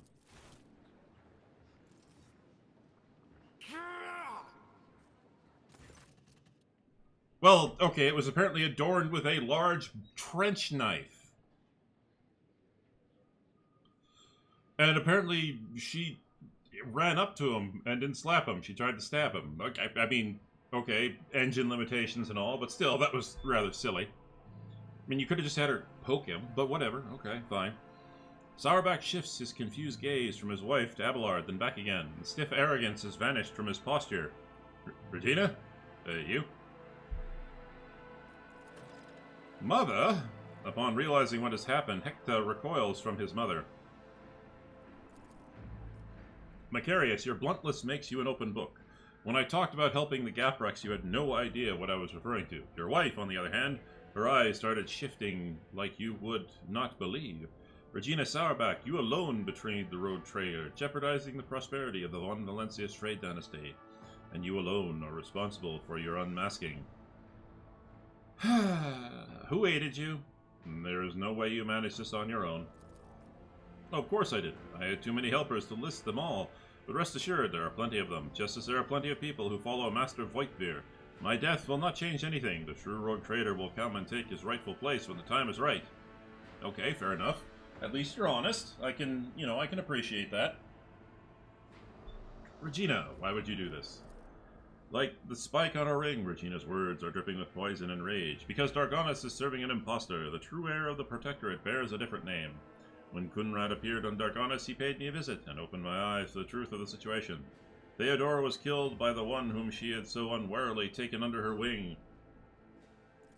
Macarius is too narrow-minded to even consider opposing the rogue trader, even an illegitimate one. So I had to wait for the right moment, and the disappearance of the Lord Captain could not have come at a better time. It was quite simple to trigger a chain of events on Dargonis so that the people remembered Master Voigtvir's past service. It seems that many of your subjects do not actually consider you a worthy successor. Alright, why the Wissarians? Because when stripped of the Seneschal's protection, this house is the weakest of one on all of Dargonis. And they are also particularly disliked by the governor's family. It would have been easy to bury the Wissarians under accusations of heresy.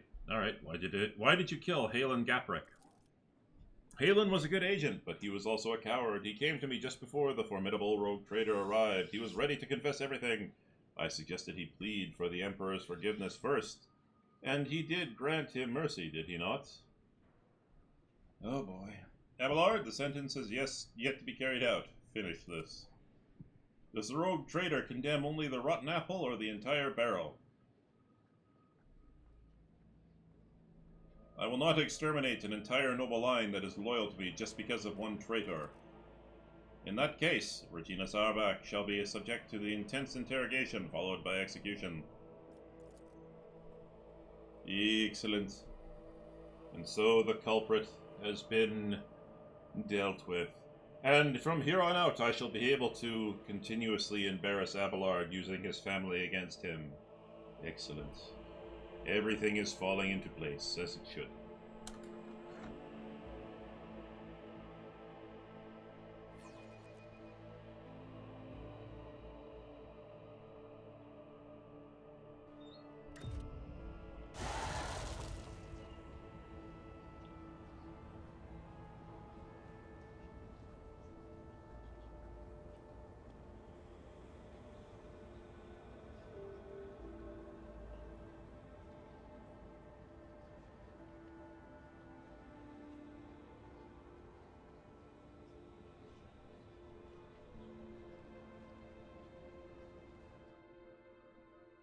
I have no idea why that happened the way it did, but okay.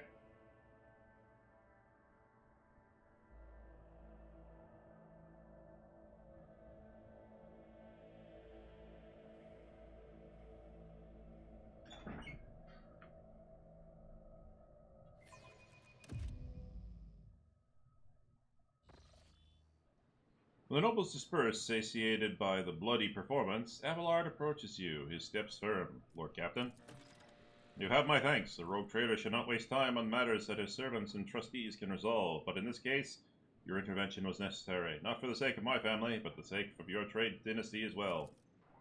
Regina Sarbach, evidently Kunrad's accomplices, continued to plot against your protectorate. I fear we have not heard the last of such scoundrels.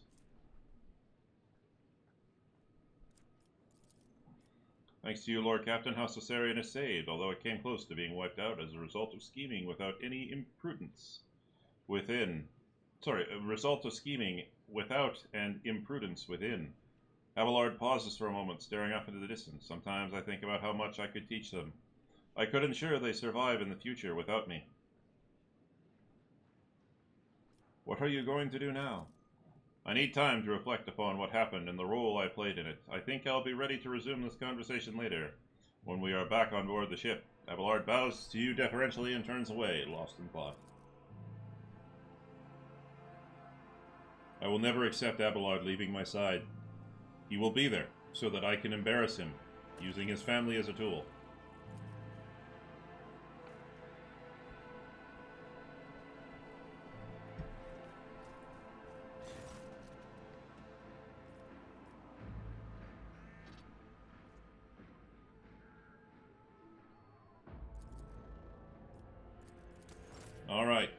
I think that's a good enough stream for tonight, ladies and gentlemen. We're almost at 4 hours. I hope you enjoyed it. And we'll be back again next week. Back to the regular Warhammer 40k schedule. And yeah, I'll see you next Thursday. Have a good night and enjoy your weekend.